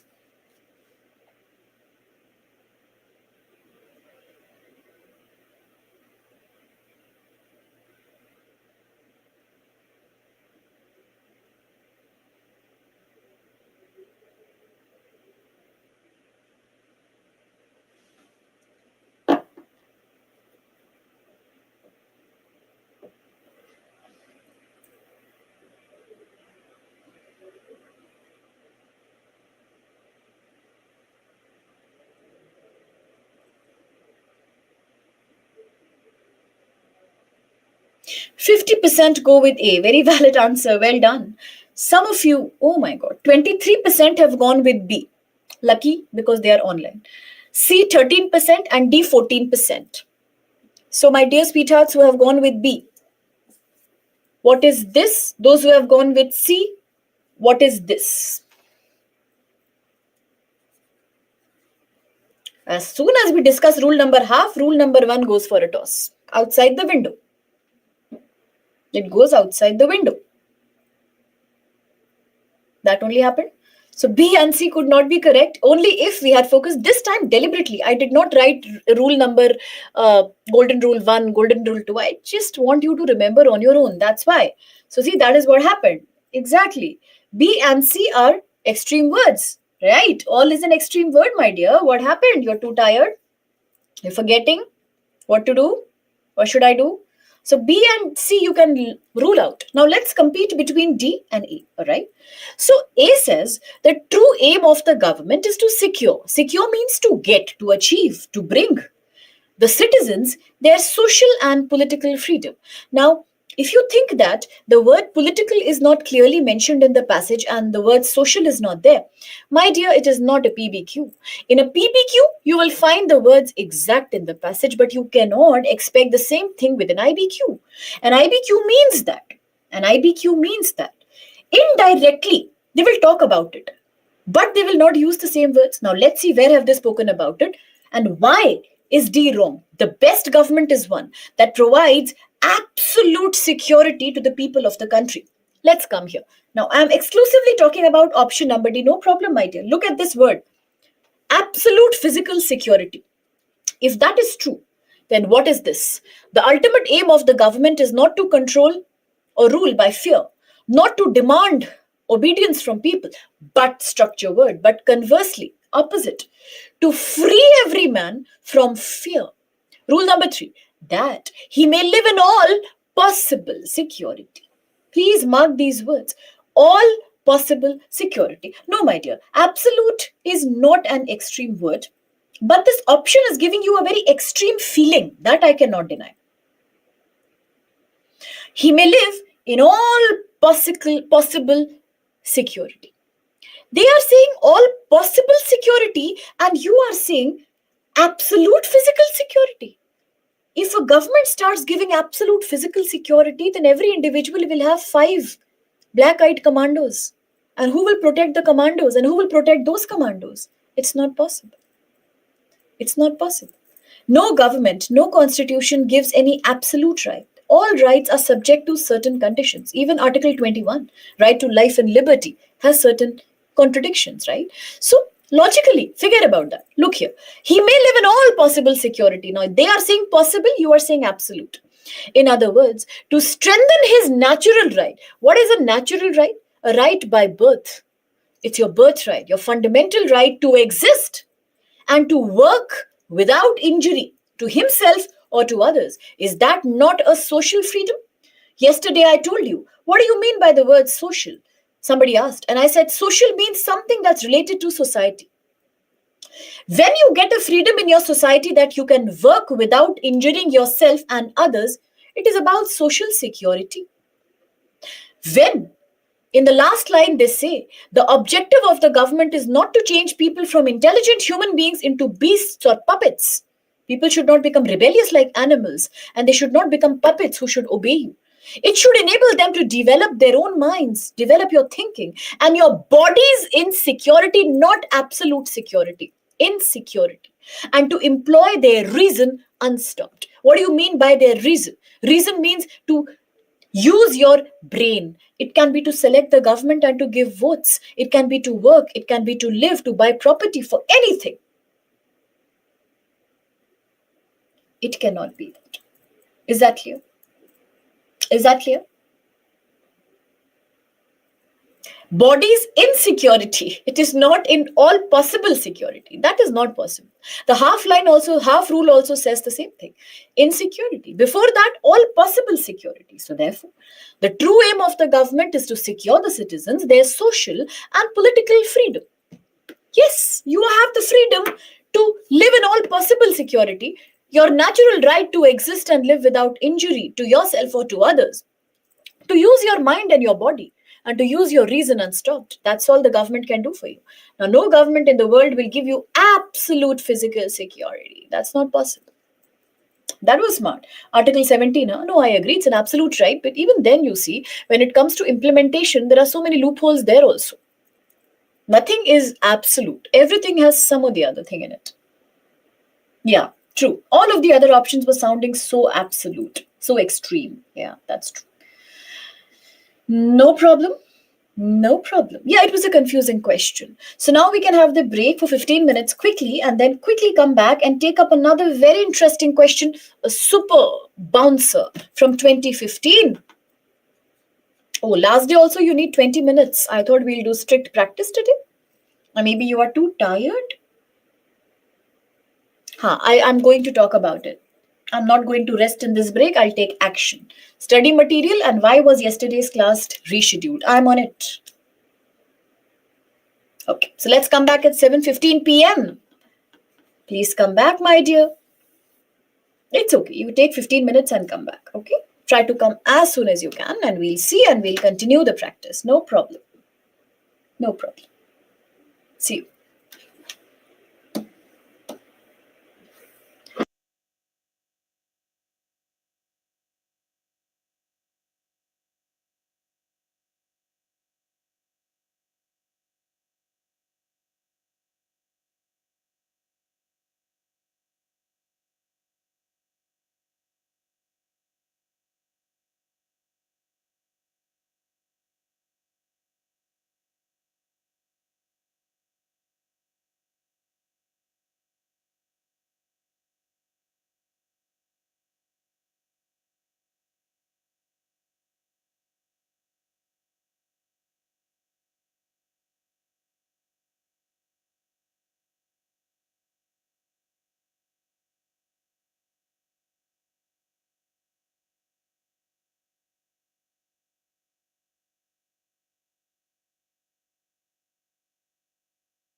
A very good evening once again. A very warm welcome to each one of you once again.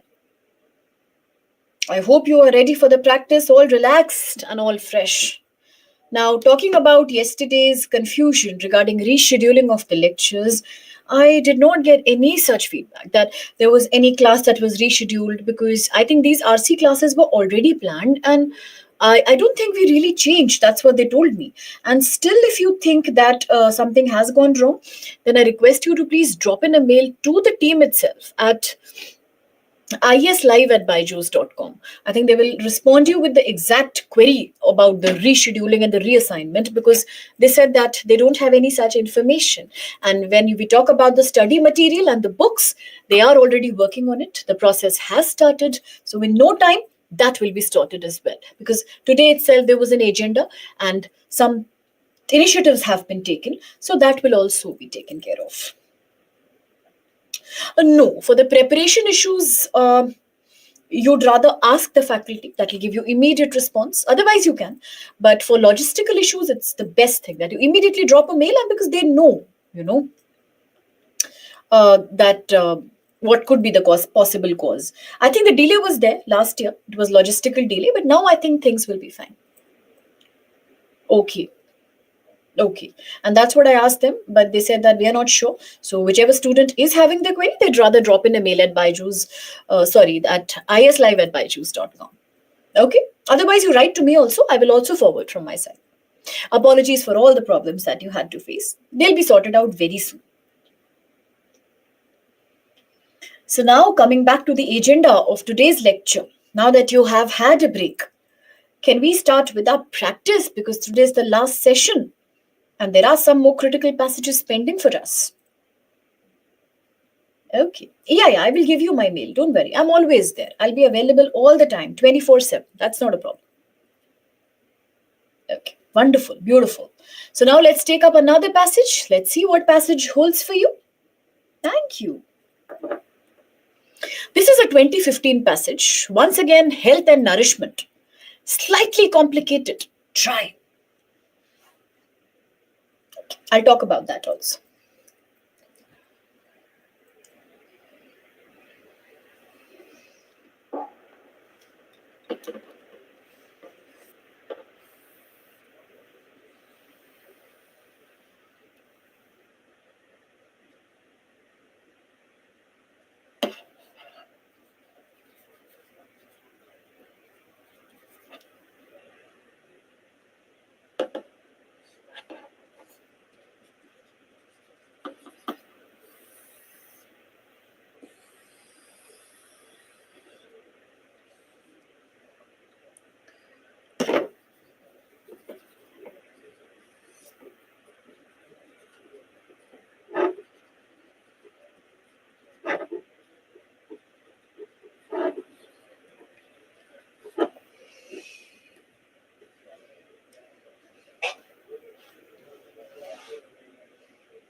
Question, please.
Options.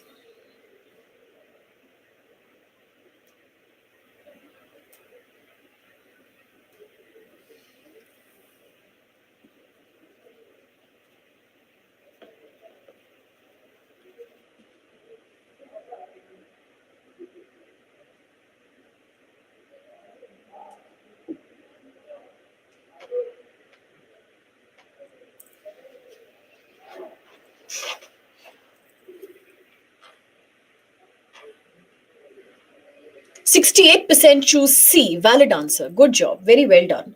17% students go with A. Some confusion. B 7% and D 7% also. And 65 students have not taken the question. I think they were not very confident about this one.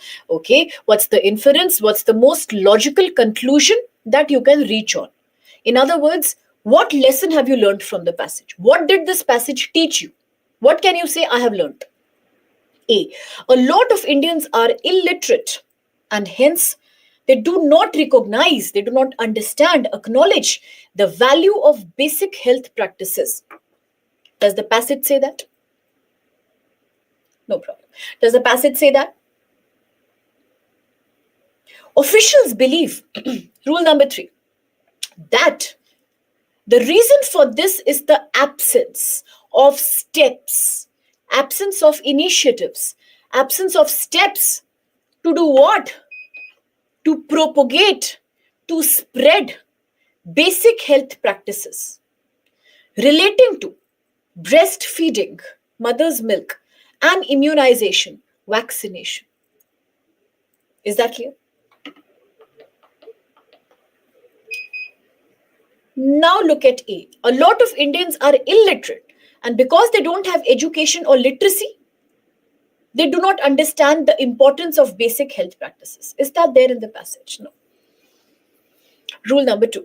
Outside the scope. B. India has a huge population and the government alone cannot manage public health services. Really? Really? Is that the passage saying? India has a huge population and the government alone cannot manage. Then who should manage? Then who should manage? I think what the passage is basically trying to say is that India is one of the leading countries when it comes to child mortality or child death. In terms of number, if you calculate, it's about 16 lakhs every year. Officials believe that, third rule, the reason behind this is the lack of or absence of steps to propagate, to spread basic health practices. About what? About breastfeeding and vaccination, injections. Also, the large reproductive population, the women in the age of 15 to 49, those who can have a child, their reproductive age, it's 2.6 crore. They remain deprived, bereft of care during the important phases of their pregnancy. And even after delivering the child, postnatal, post-delivery care is not there. Half rule, last line. Added to this is the existence of child marriage, anemia, lack of hemoglobin, poor health, malnourishment among young women, and the lack of focus on hygiene and sanitation. Sanitation, no menstrual hygiene, no proper cleanliness, no proper sanitation. All of which now, the half rule talks volumes about the passage. It is so concluding in nature. All of which impact child death rate. Once more, highlight. All of which, all of what? Early marriage, malnourishment, poor sanitation, lack of breastfeeding, lack of care during pregnancy and delivery. All of this impact child death rate. And what are you saying here? You are saying that nutrition of women in reproductive age or childbearing age does not affect child death rate. It does. The last line says all of which impact child death rate. It's the opposite. B. India has a huge population and the government alone cannot manage public health. Where is it written?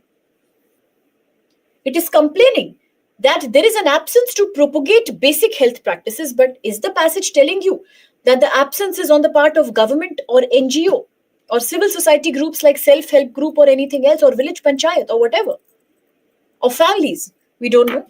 Nobody is directly blaming the government regarding managing public health care. It's only about propagating awareness, not managing. Totally out of scope of the passage, making C the right answer. Universalization means spreading the propaganda, making people aware. Integration. Integration means combining. Combining what?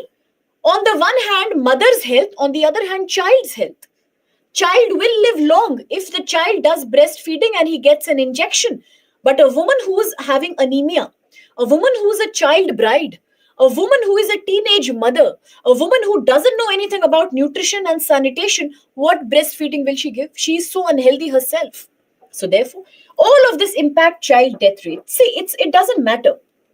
It doesn't matter whether the option is talking about a solution or it is not talking about a solution. That is less necessary. What is more important is that what is the most logical conclusion you can make. See, any inference based question, any IBQ, it wants you to make a conclusion about something. I'm telling you 5 things. Now please make your own conclusion. That day I gave you an example. My boss is telling, you have done very good service for us. We really like your hard work, but I think now you should take rest and go home. It means he wants to fire. That's the conclusion I have to reach, right? He's not telling me that go, get lost. So similarly, in every question here also, the main logical conclusion will be, what can you derive? What meaning do you understand? All of which impact child death, which means that if you mix both mother's health and child health services, only then can you tackle the problem effectively, making C the valid answer. Any issues now? What happened, sir? Who's not responding to your query? I'm right here seeing your question. What's the query? What question did you ask? Go ahead. I can read every comment. Nothing is hidden from me. Don't worry. Tell me. Please tell me what's the query. Any doubts, any issues? Shall we proceed? In which option did you use rule number 1? Where? Show me. Show me, sir. Where was it? Where was it? In D, it's not there. In C, it's not there. In B, it's not there. In A, it's not there. I don't think there is any word like all, only, never, none, every, each, and always. It's not there. If it's not there, then how we can use rule number 1? We cannot use that. Okay. I hope your query is sorted now. Let's proceed. 2019 passage for you. Slightly complicated. Just try.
Questions, please.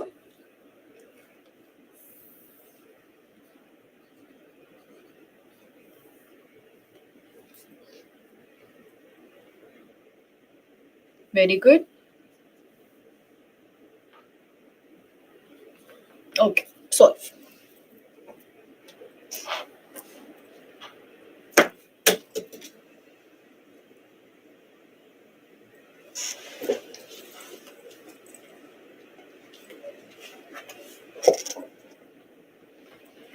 It means multifaceted, multi-dimensional.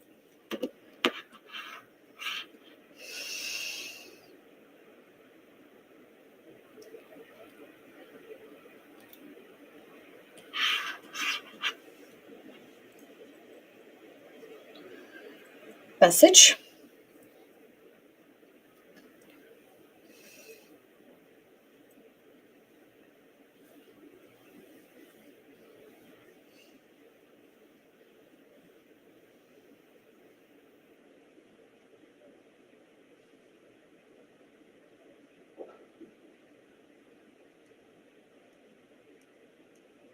Options.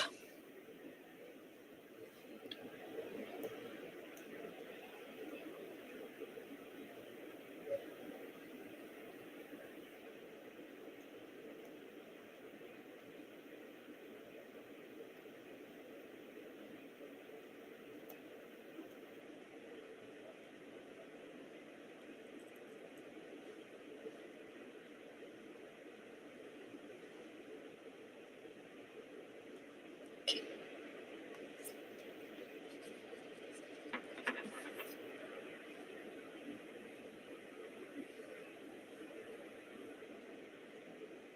51% A. Well done. 22% C, and 14% B, and then 12% D. And not everybody has attempted either. So let's talk about assumptions. One, food safety is a complex issue, yes, that calls for a multi pronged solution, a multi-dimensional solution which has many steps. Many steps have to be taken for solution. Is that true?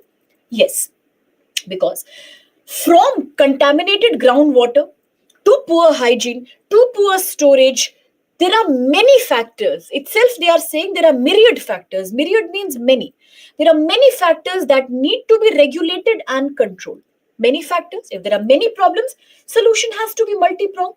Plus, people need to have awareness regarding how to complain to the authorities if there is a contamination.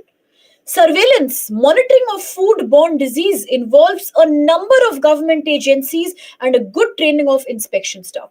A number of government agencies, many government agencies need to come to do what? To do surveillance of food-borne diseases. So absolutely, yes, it is a complex issue and it needs multi-pronged solution. Two, great investment needs to be made in developing manpower, people for surveillance and training. Absolutely. Last line, half rule. Considering the segment or the proportion of urban population that depends on street food for their daily meals, investment or investing in training and education of street vendors is of great surveillance, a significance. That's one thing. Second thing is surveillance of this involves a number of government agencies and a good training of inspection staff, which means definitely you need to create more people and you need to spend money on training and getting them ready for surveillance. Now look at three. India needs to make sufficient legislation for governing food processing industry. Now, in the passage, we haven't spoken about food processing industry at all. It is absurd from the point of view of the passage. The passage has never spoken about. The passage has never spoken. That's correct. That's a good thing you have done. It's a very good step that you took. There is no mention of legislation. There is no mention of food processing. Where is it written? It's not there in the passage, right? Yeah, exactly. So therefore, 3 is not correct. So B cannot be correct. C cannot be correct. D cannot be correct. Naturally, A will be the right answer. Yeah, isn't it? So rule number 2 was thoroughly applicable here. Now, one student is saying that, ma'am, please now, enough is enough now. You don't give hints. Only less than 1 hour is there. This time, don't write anything. Don't underline anything. Let us try the passage on our own. Is that a good thing to do? Is everybody prepared for that? Should I really stop myself? Yeah. Okay, that's great. We are all on board. Fine then. Let's take up a couple of passages without any hint and without any underlining. It's up to you. Find the keywords. Yeah, you are grown up also now, third day today. So find rule number 3, find rule number 4, and find rule number half. It's very difficult for me to control, but I will try to control. So here is another passage only for you. Lovely passage. Very beautiful passage. 2019.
Questions, please.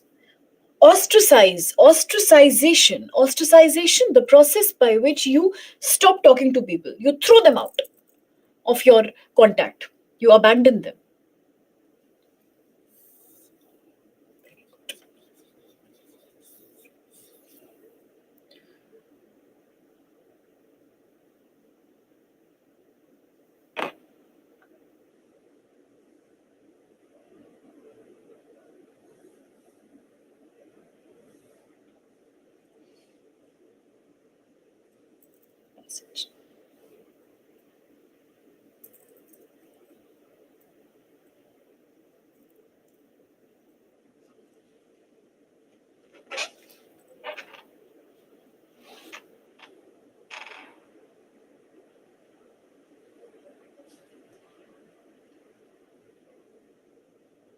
Options.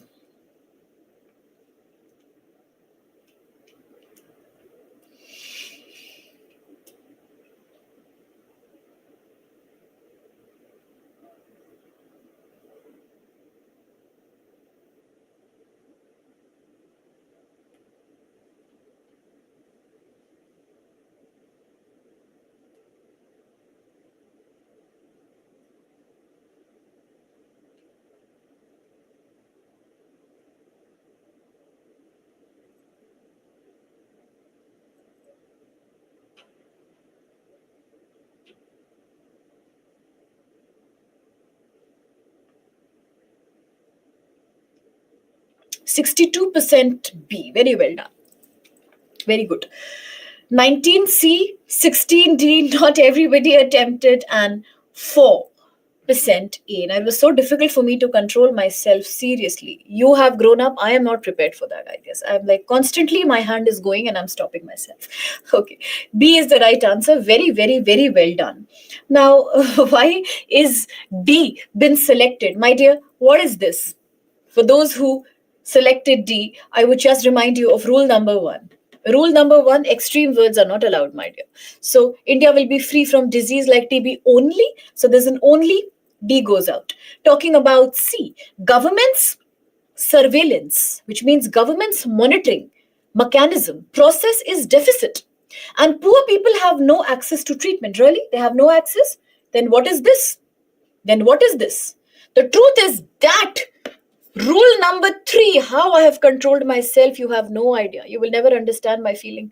The truth is that even if TB does not kill them, hunger and poverty will. Last lines. Another truth is that, rule number 3, deep seated stigma, the deep, you can say taboo, the deep hatred towards TB, lack of counseling, psychological counseling, expensive treatment, and lack of adequate support from providers and family, coupled with torturous side effects of medication. So, what are we talking about? You are saying that poor people have no access to medication. Then, what is this? Expensive treatment. Who will find the treatment expensive? Somebody who is poor. Somebody who is poor. And then they have torturous side effects. So, how can you presume that treatment is not there? Out of scope. A. TB is not a curable disease in Indian circumstances. No, that's not something we can say. All we can say is that it is a curable disease. But curing it needs more than just medication. Why? Because even if TB will not kill them, other problems will. Poverty, hunger, lack of help, medication side effect, deep-seated social stigma, where people start treating them like untouchables. That TB will spread, so we will not touch you. Those problems, they ostracize them, they throw them out of communication. All those problems make them worse. So that's why absolutely A is the valid answer, correct answer. Yes, there are. So that's the correct answer. Is that fine? Is that fine? Now, from the next passage, I will also hide my video. For 2 minutes, while you are reading the passage, I will not even show you my face. Why? Because some students get distracted. If you really want the real feel, then please take the realest feel ever.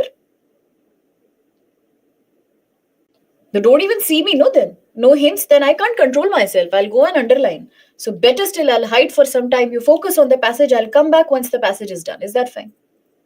Okay. So B is the right answer. Well done. All of you. Okay, fine. I'll be here. You also have. Then hide me, no? How smart. She's saying we have the option to hide you. Then hide me.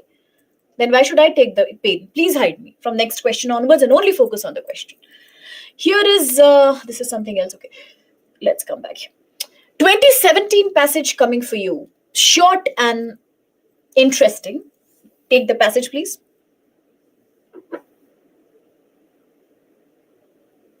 On 10.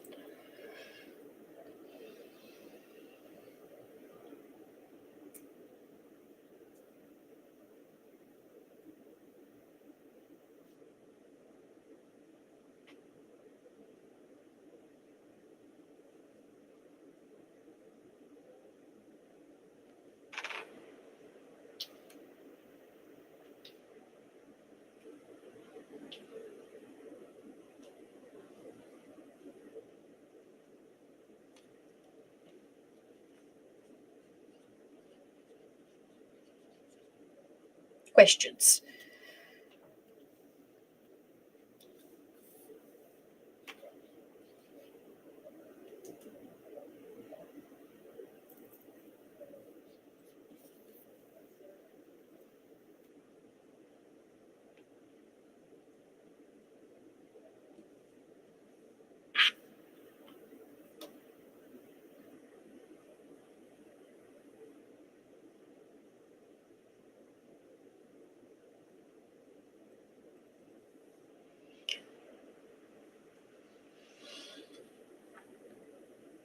Passage, please.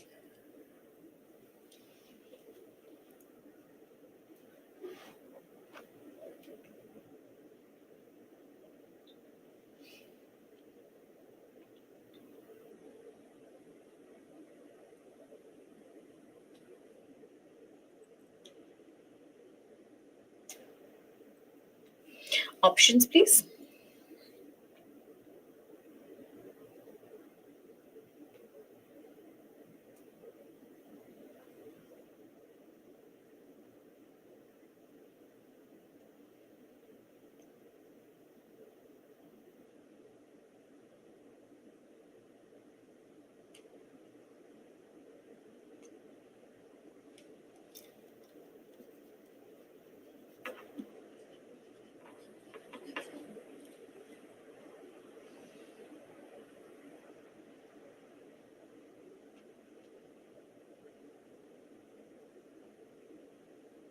53% D, correct answer. Well done. Very well done. A 26%, C 17, and B only 4. Talking about option number B, polar bears can be shifted to South Pole. That's critically out of scope of the passage. It's very, very illogical with regards to the passage. Nowhere we have spoken about that. So it's wrong. A, climate change has caused Arctic summer in the Arctic region of North Pole to be short, but temperatures to be high. Where is it in the passage? Please show me.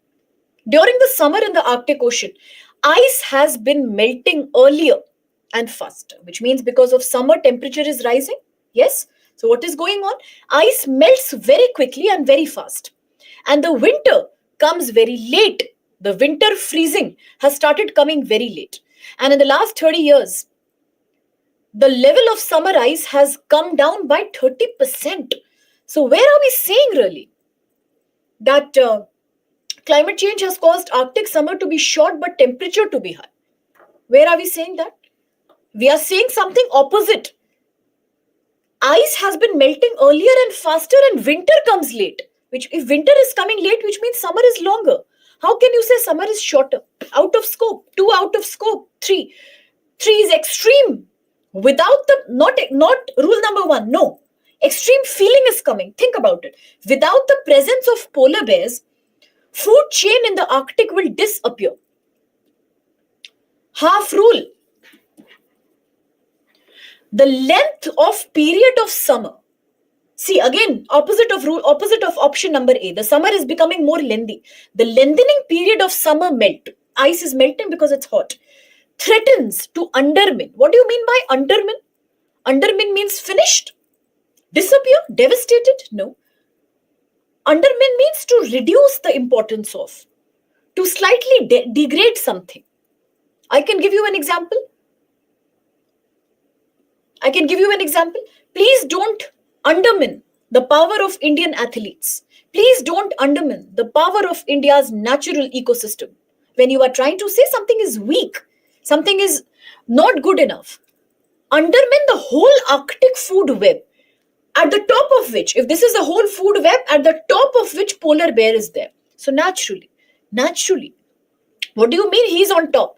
It means he is the largest animal and he hunts on smaller animals, fish or whatever, seal or whatever little must be there. So if the whole web is getting degraded, spoiled, naturally this person will face the most important danger because he's at the top. His food will become finished. So his survival will become threatened. We are not saying without polar bears, the food chain will disappear. No, it is because of melting of ice that food web is getting disturbed. So because of that, polar bear will have a problem because he's on top. Yeah, here don't underestimate the power of passages. D is the right answer, therefore not C. Convinced or not? Okay. If it was a PBQ and you would ask me this, I would say yes, you're right. It's not there. Climate change is not there in the passage, but my dear, it is an IBQ. Sorry, it is a TBQ. We cannot expect the direct answer. Indirectly, it will be there. When I say ice has been melting earlier and faster, 1. Winter comes late, 2. Summer ice has declined by 30%, 3. The lengthening of summer melt, 4. Is this not climate change? Then what is it? Yeah, kind of. It's a keystone species, yeah. Okay, is that clear? Is that clear? Is that clear? Okay. So please take up another passage like super quickly. The most difficult passage which I am going to present in CSAT RC lectures at Baiju since Friday to now. The most tough passage so far.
Questions, please.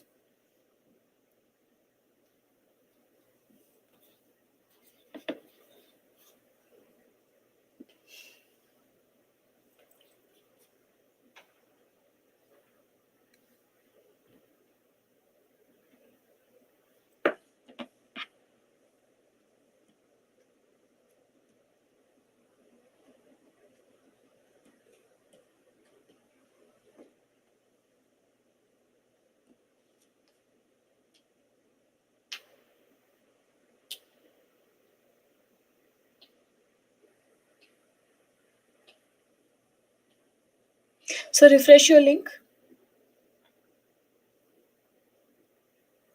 Options.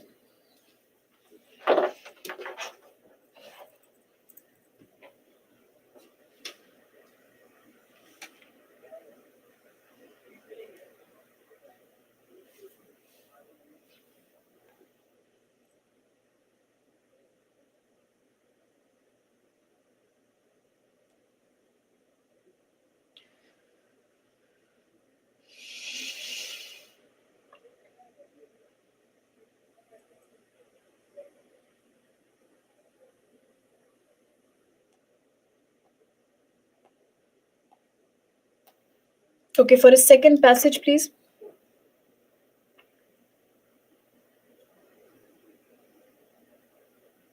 Options, please.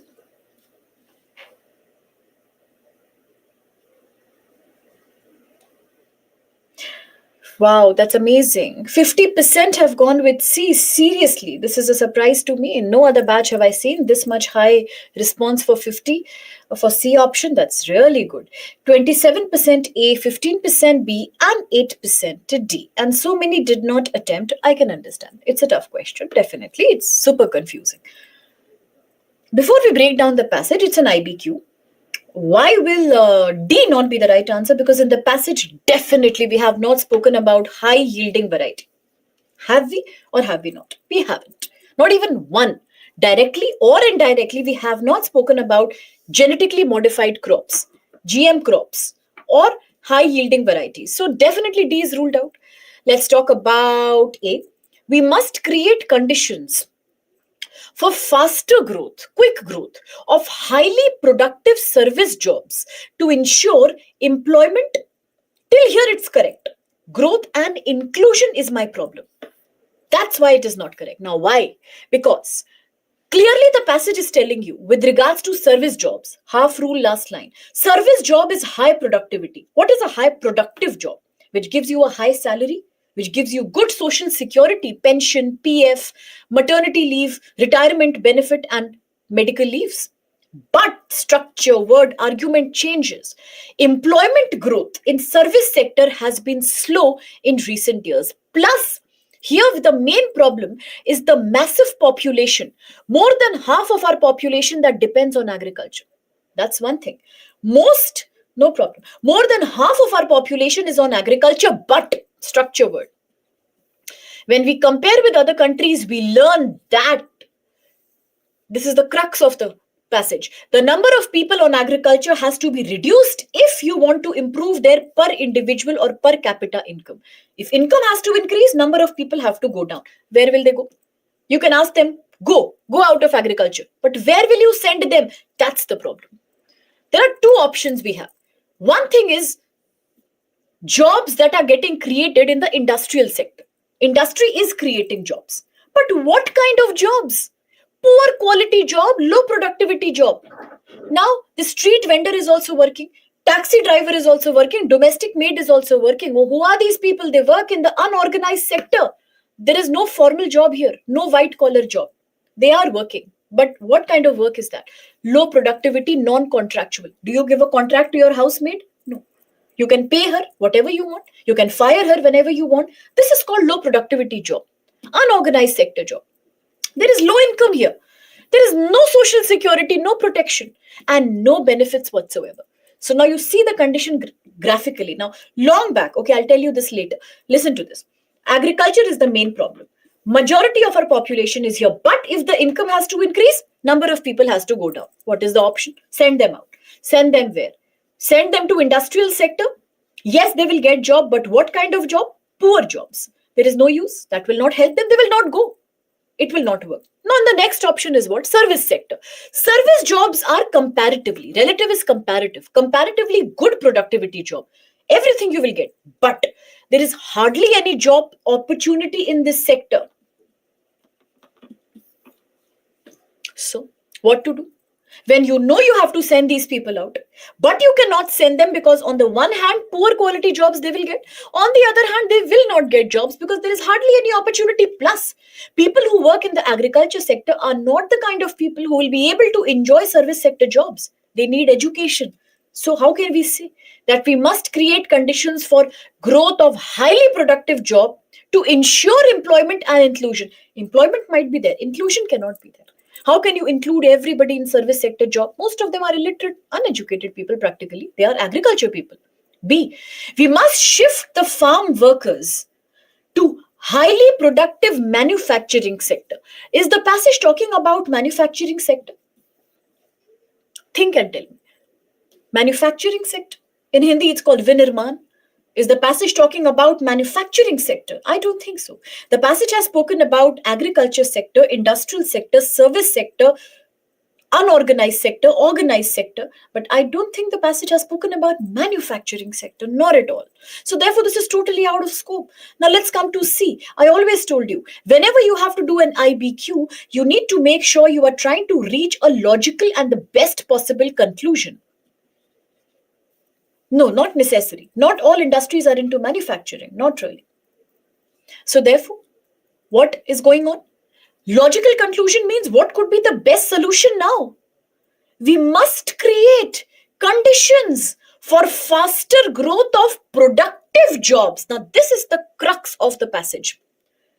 If these people are going to industry which has jobs, they will only get low productivity job. So we must create conditions for growth of productive jobs outside agriculture because they have to be sent out.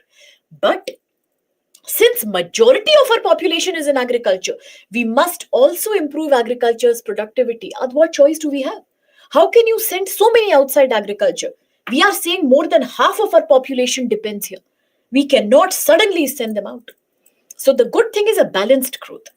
Please try to create productive jobs for them, those who are exiting agriculture, and also improve this situation so that those who are remaining behind also get something. Right? That's the most logical assumption here. There is no other way. I know it is not directly mentioning, but your question was valid only when it was a PBQ. As I said, in IPQ, we cannot say that the passage has not used this word. Maybe it has not, but it has tried to imply that word. You need to make a logical inference, okay? They are giving you some inputs. You will process it and give an output. Are you understanding? Right? No. Industrial sector, manufacturing sector, don't equate them. Don't equate them. So that is the reason why I wanted to share something with you, and then I stopped myself because time is less. But let me just tell this to you. Now, before 2021, I used to do one thing. When I used to teach my students comprehension, we had another step that I used to teach them. Now, I am not doing that because I realized later that students are wasting time on it and it is time consumption. I stopped it. But just one thing I want to tell you here. This is the beauty of that step. See, I used to teach my students something called ETD. And ETD used to be a takeaway diagram. Essential, important. Takeaway means what do you understand? Diagram. I used to tell them, easy passages, solve them directly. But for such passages like this one, when you think nothing is getting clear to you and it's too messy, try to make a diagrammatic thing. A very rough diagram, not like a proper flowchart, rough. What is the passage talking about in 4 words? Agriculture is the problem. Why? Too many people. You can use diagram, picture, numbers, anything for your own understanding. Too many people, but salary, money, less. Solution. Send them out. Out where? One is industry, one is service. Industry, yes, they can go, but poor job. Service, good job. But no openings, no opportunities. Now, if you analyze the message of the passage, you will see C is the most logical solution here. The most logical conclusion is that definitely please send them out, but only for productive job. Don't spoil their life by letting them do low productivity job. Plus also improve agriculture. Got the point? No, no, no. We are not talking about withdrawing people, all the people from agriculture, ma'am. Be sure about that. We are saying that more than half of our population depends on agriculture, but if you compare with other countries, we should understand that the number of people dependent on agriculture should come down. We are not saying farmers, we are not saying cultivators, landowners. No. The number of people depending on agriculture means so many people live in a village but they don't do anything. For example, the wife of a farmer, many children of that farmer, those who are unemployed. And we are not saying throw all of them out. We are saying just reduce them. See, majority cannot live on agriculture. It's a reality. So slowly, slowly send some out. Give them extra opportunities. I'm not saying throw everybody out. The all is not coming in the picture only. Very good. It reminds you of disguised unemployment. Absolutely. Isn't it? Who is saying you send all of them out?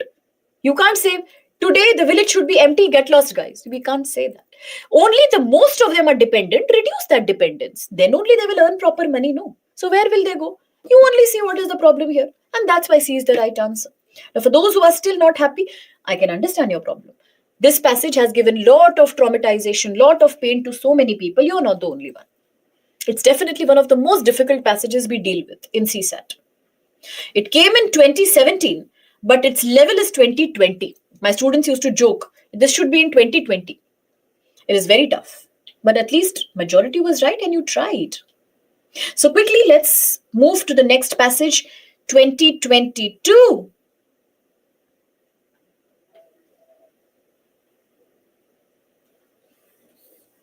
Good. Ma'am, please rejoin or please refresh. I'm so sorry for the technical problem. So sorry.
%, D 38%, C, B 19%, A 20%.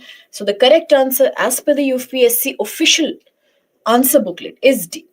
Although most people say that the answer should equally be C. If you ask me personally, even I would go for C. But UPSC says the answer is D. So let's understand why does UPSC say that the answer is D. I agree.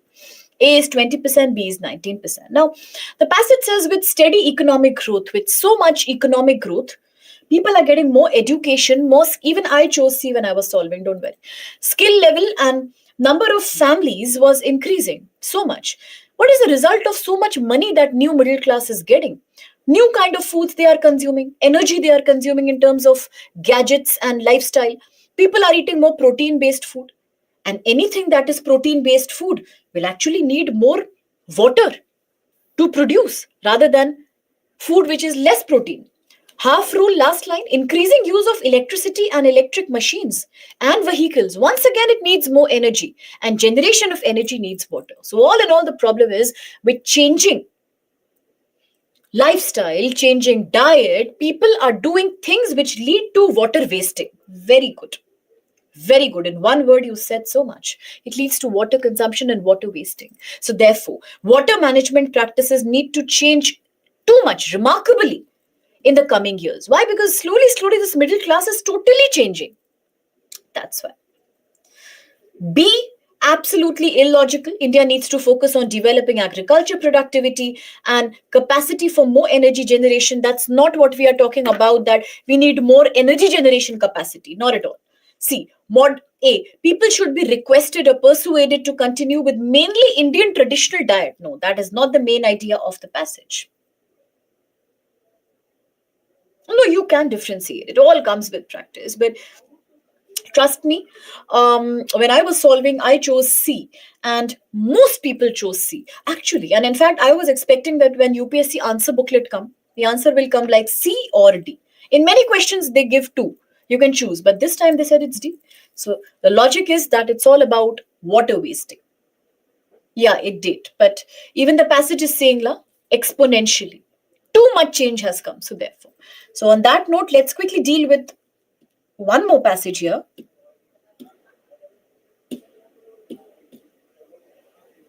Okay, this is 2016. Slightly complicated. Please take it up. Refresh, ma'am.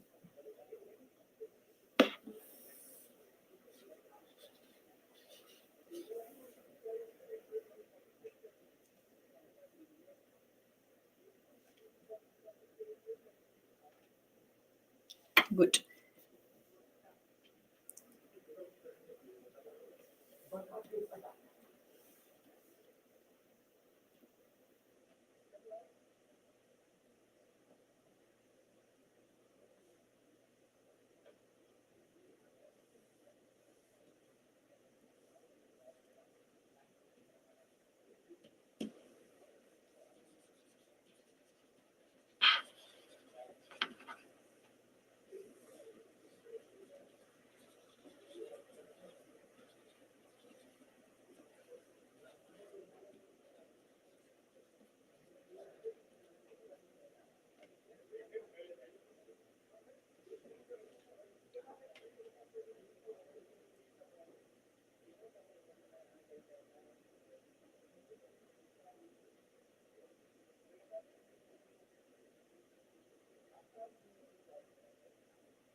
Integrate means unite.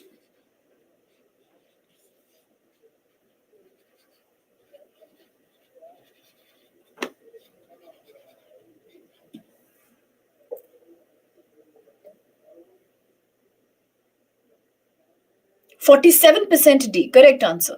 25% C, 16% B. My dear, only if we focus on the rules, you wouldn't have had any confusion. Now, look at this. In the last decade, the banking sector has been rechanged or restructured with a high degree of automation. Automation, automatic technology, robotic technology, machine learning, and products. Rule number three, products that mainly serve the middle and the upper class, which means whatever changes have come in the banking structure, they are only trying to solve the purpose of middle class and upper middle class. Today, last line, half rule will say it all, my dear. Today, there is a need for a new agenda for the banking and non banking financial services. Rule number three, that does not exclude the common man. Combine the two. Rule number three in the second line, the new changes in the bank have always only helped the middle and the upper class, upper middle class. Last line.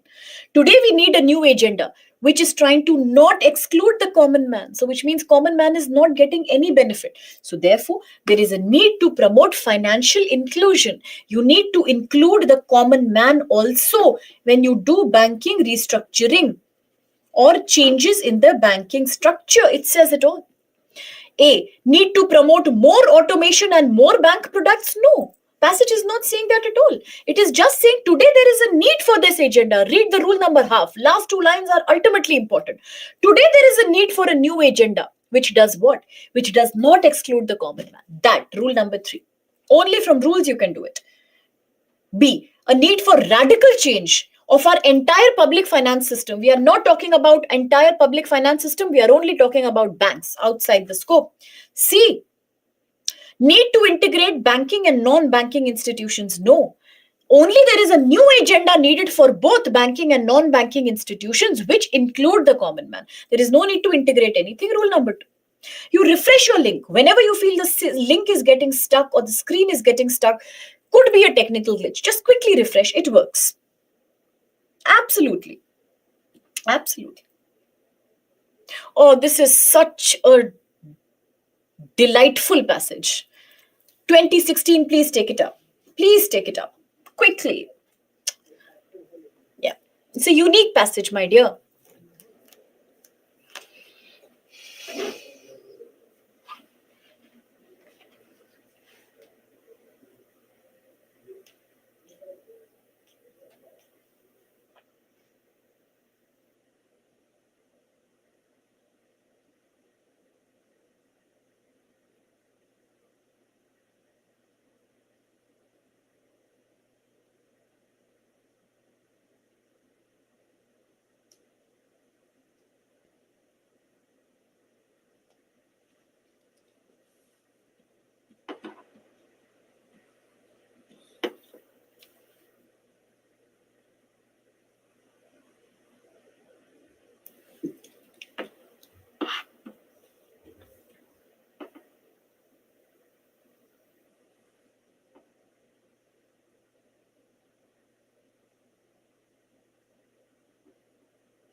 Very good.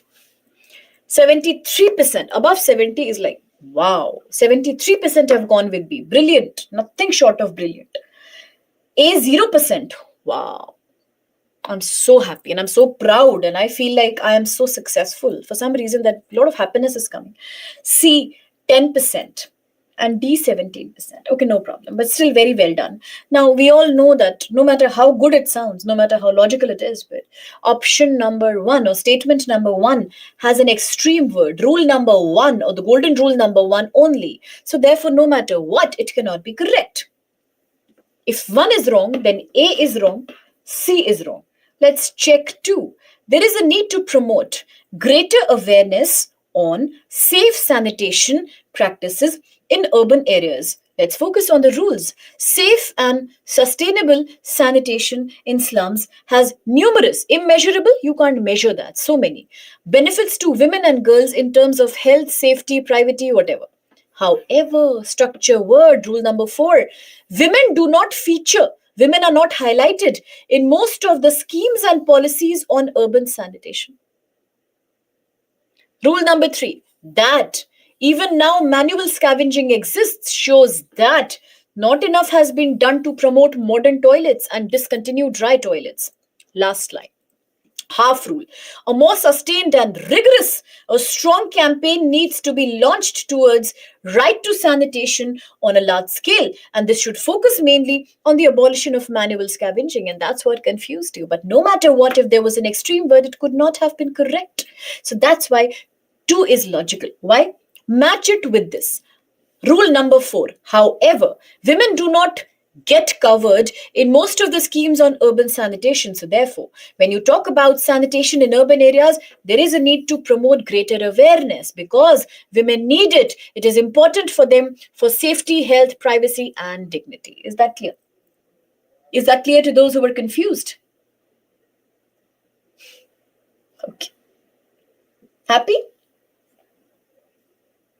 Some people are very happy. Some are not so happy. Okay. Can we do one more question before we leave? So we have above 200. Oh my God. Oh my God. Oh my God. This is your luck. 2020 for you. Have a look.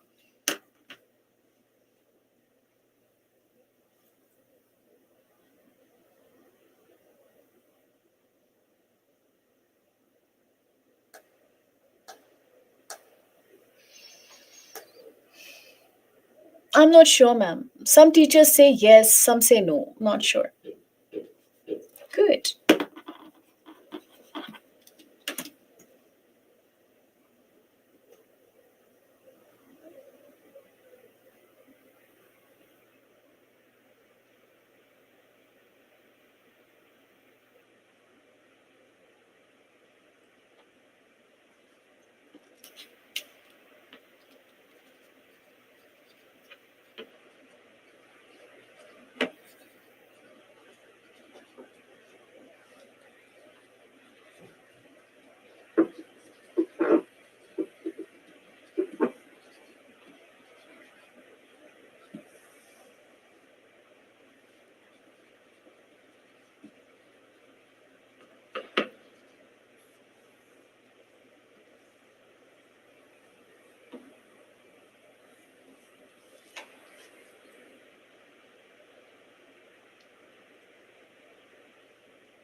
%50 C, correct answer. Majority, great, well done. 25% D and minimally B and 16% A, and so many have not attempted. So yeah, AC is the right answer. Why? Because I told you that please try to see what's the basic learning that you are getting. What is the passage teaching you, and why was the passage written? The main intention. Why have you written this passage? To tell you that rule number half, last line, rule number 4, However, business houses are scared. They are cautious of investing too much money in renewable energy at a time when technology is not ready yet. One. Second, we all realize that we have solar energy and that we have to stop burning fossil fuel, but structure word argument changes. Certain renewable energy sources are still going through their cost and learning curves. What do you mean by cost and learning curve? We are still not sure how much it will cost. They are still evolving. The technology is very new, it's very young, it's still evolving. We don't know how much investment will be needed. They're still going through up and down. Cost and cost curve and learning curve. to get the required output. Now, Indian government is committed that we will reduce our greenhouse gas emission, definitely. But what to do?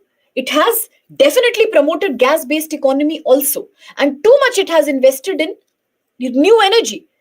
Argument changes structure word and rule number half works wonderful here. However, business houses are not ready of investing too much in the new energy, renewable energy. Why? Because technology is not ready. It is still going through cost and learning curve. So therefore, the main logical conclusion, A, India's commitment to reduce its emission is unlikely to be achieved. We can't say that. We don't know actually. We don't know. When we are saying that the government is committed, look at this line here. Please look at this word, my dear. The government is committed to do it, so we cannot say that no, the government cannot do it. B, India should import. Is the passage talking about import export? Is the passage talking about import export anywhere? Not really. Out of scope. D, India should put in more efforts in the exploring or exploration of natural gas. Well, you can't presume that. Definitely, the government has given a lot of focus on gas-based economy and also invested in renewable energy sector. But how do we say that government is not making enough efforts? If the government is not making enough efforts, then how is the government initiated means already started. When you initiate something, you already start. The government has already initiated a strong push towards gas-based economy, and we are saying you should put more efforts in exploring natural gas. C is absolutely the right answer. Getting renewable resources to the market too soon may be too expensive because people are not ready. Now, before you go, just don't go like that. There is one more question based on the same passage 2020. Just do this and go.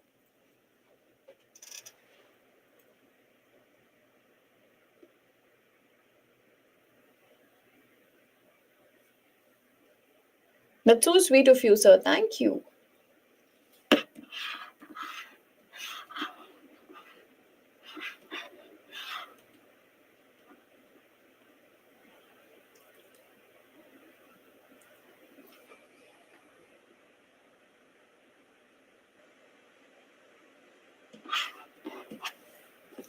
Passage.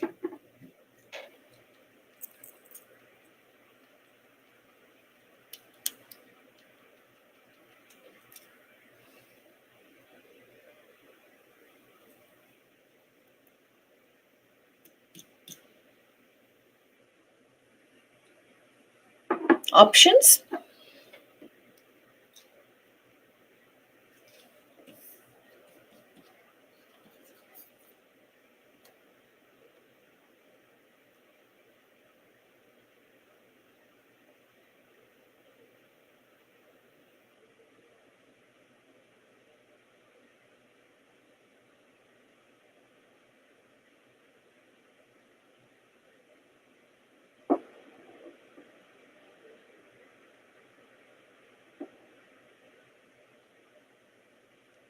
Oh, 50, no, 42% B, 30% D, right answer, 12% A, and 16% C. See, I tell you what went wrong.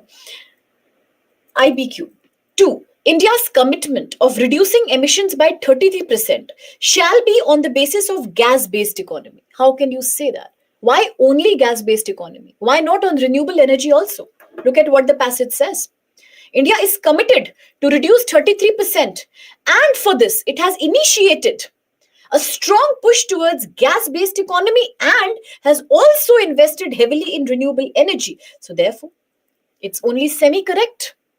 1. If this is not correct, then this and this is gone. 1.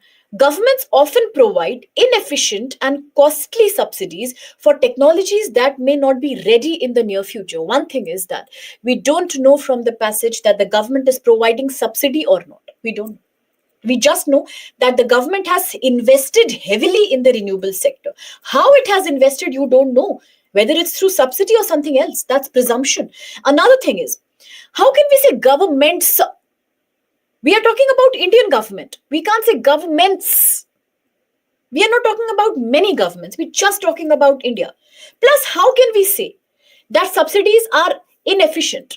They may have a result. They're still going through their curves. Why are you labeling them as inefficient? You are judging them. Costly is true, correct. But one thing is we don't know subsidy. Another thing is we don't know how many governments, and then we can't call it inefficient. So therefore, both are incorrect, and D is the right answer. All right. So with this, we technically come to an end of these lectures. 2 is not written, my dear. 2 is written, but it is saying that not just on the basis of gas, also on the basis of renewable energy. So therefore, none of them are correct. Both are wrong. Yeah, exactly. Now, thank you so much for such a beautiful class. Thank you so much for being so attentive, so responsive, so interactive, so fun loving, and so positive. I really had a good time with all of you. And don't worry, I'll always be there for whatever query you will have. We will always be there. Whenever there is a glitch, I'm so sorry about that. But I had a lovely time with all of you. I look forward for future sessions with you. Here's my mail ID for you. For any query regarding RC, please feel free to reach out. One thing before you go, please, don't go. Oh my God, I forgot. I had to announce that feedback forms will be given to you. Please fill them up, okay? If I would have forgotten, I would have felt so guilty later on. I was told to say this to you and I skipped. I got lost. So I'm sorry for the late informing, but please fill up the feedback forms. It's very important for us. So please fill it up. It's there on your email. It should come to you on the email. Seriously. And I love you as well, each one of you. My most precious students you are, and wishing you absolute success in UPSC exam and in anything that you want to do in your life. Okay, I will. Keep practicing, keep remembering the rules. Definitely, when you get selected, we will meet. Why not? We will meet. And never forget to practice the remaining questions from here. Okay?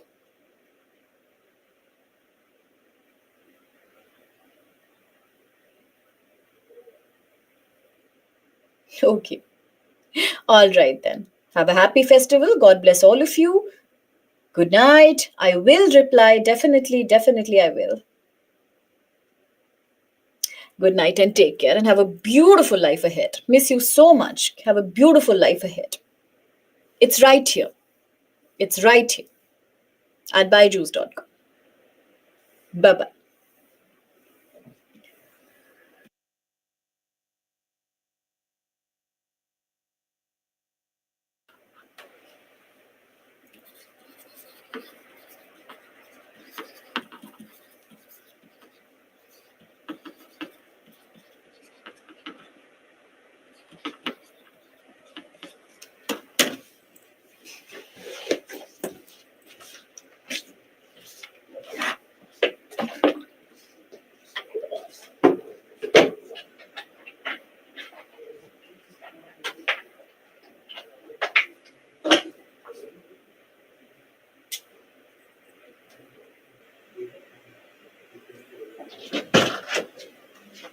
Hello. Yeah.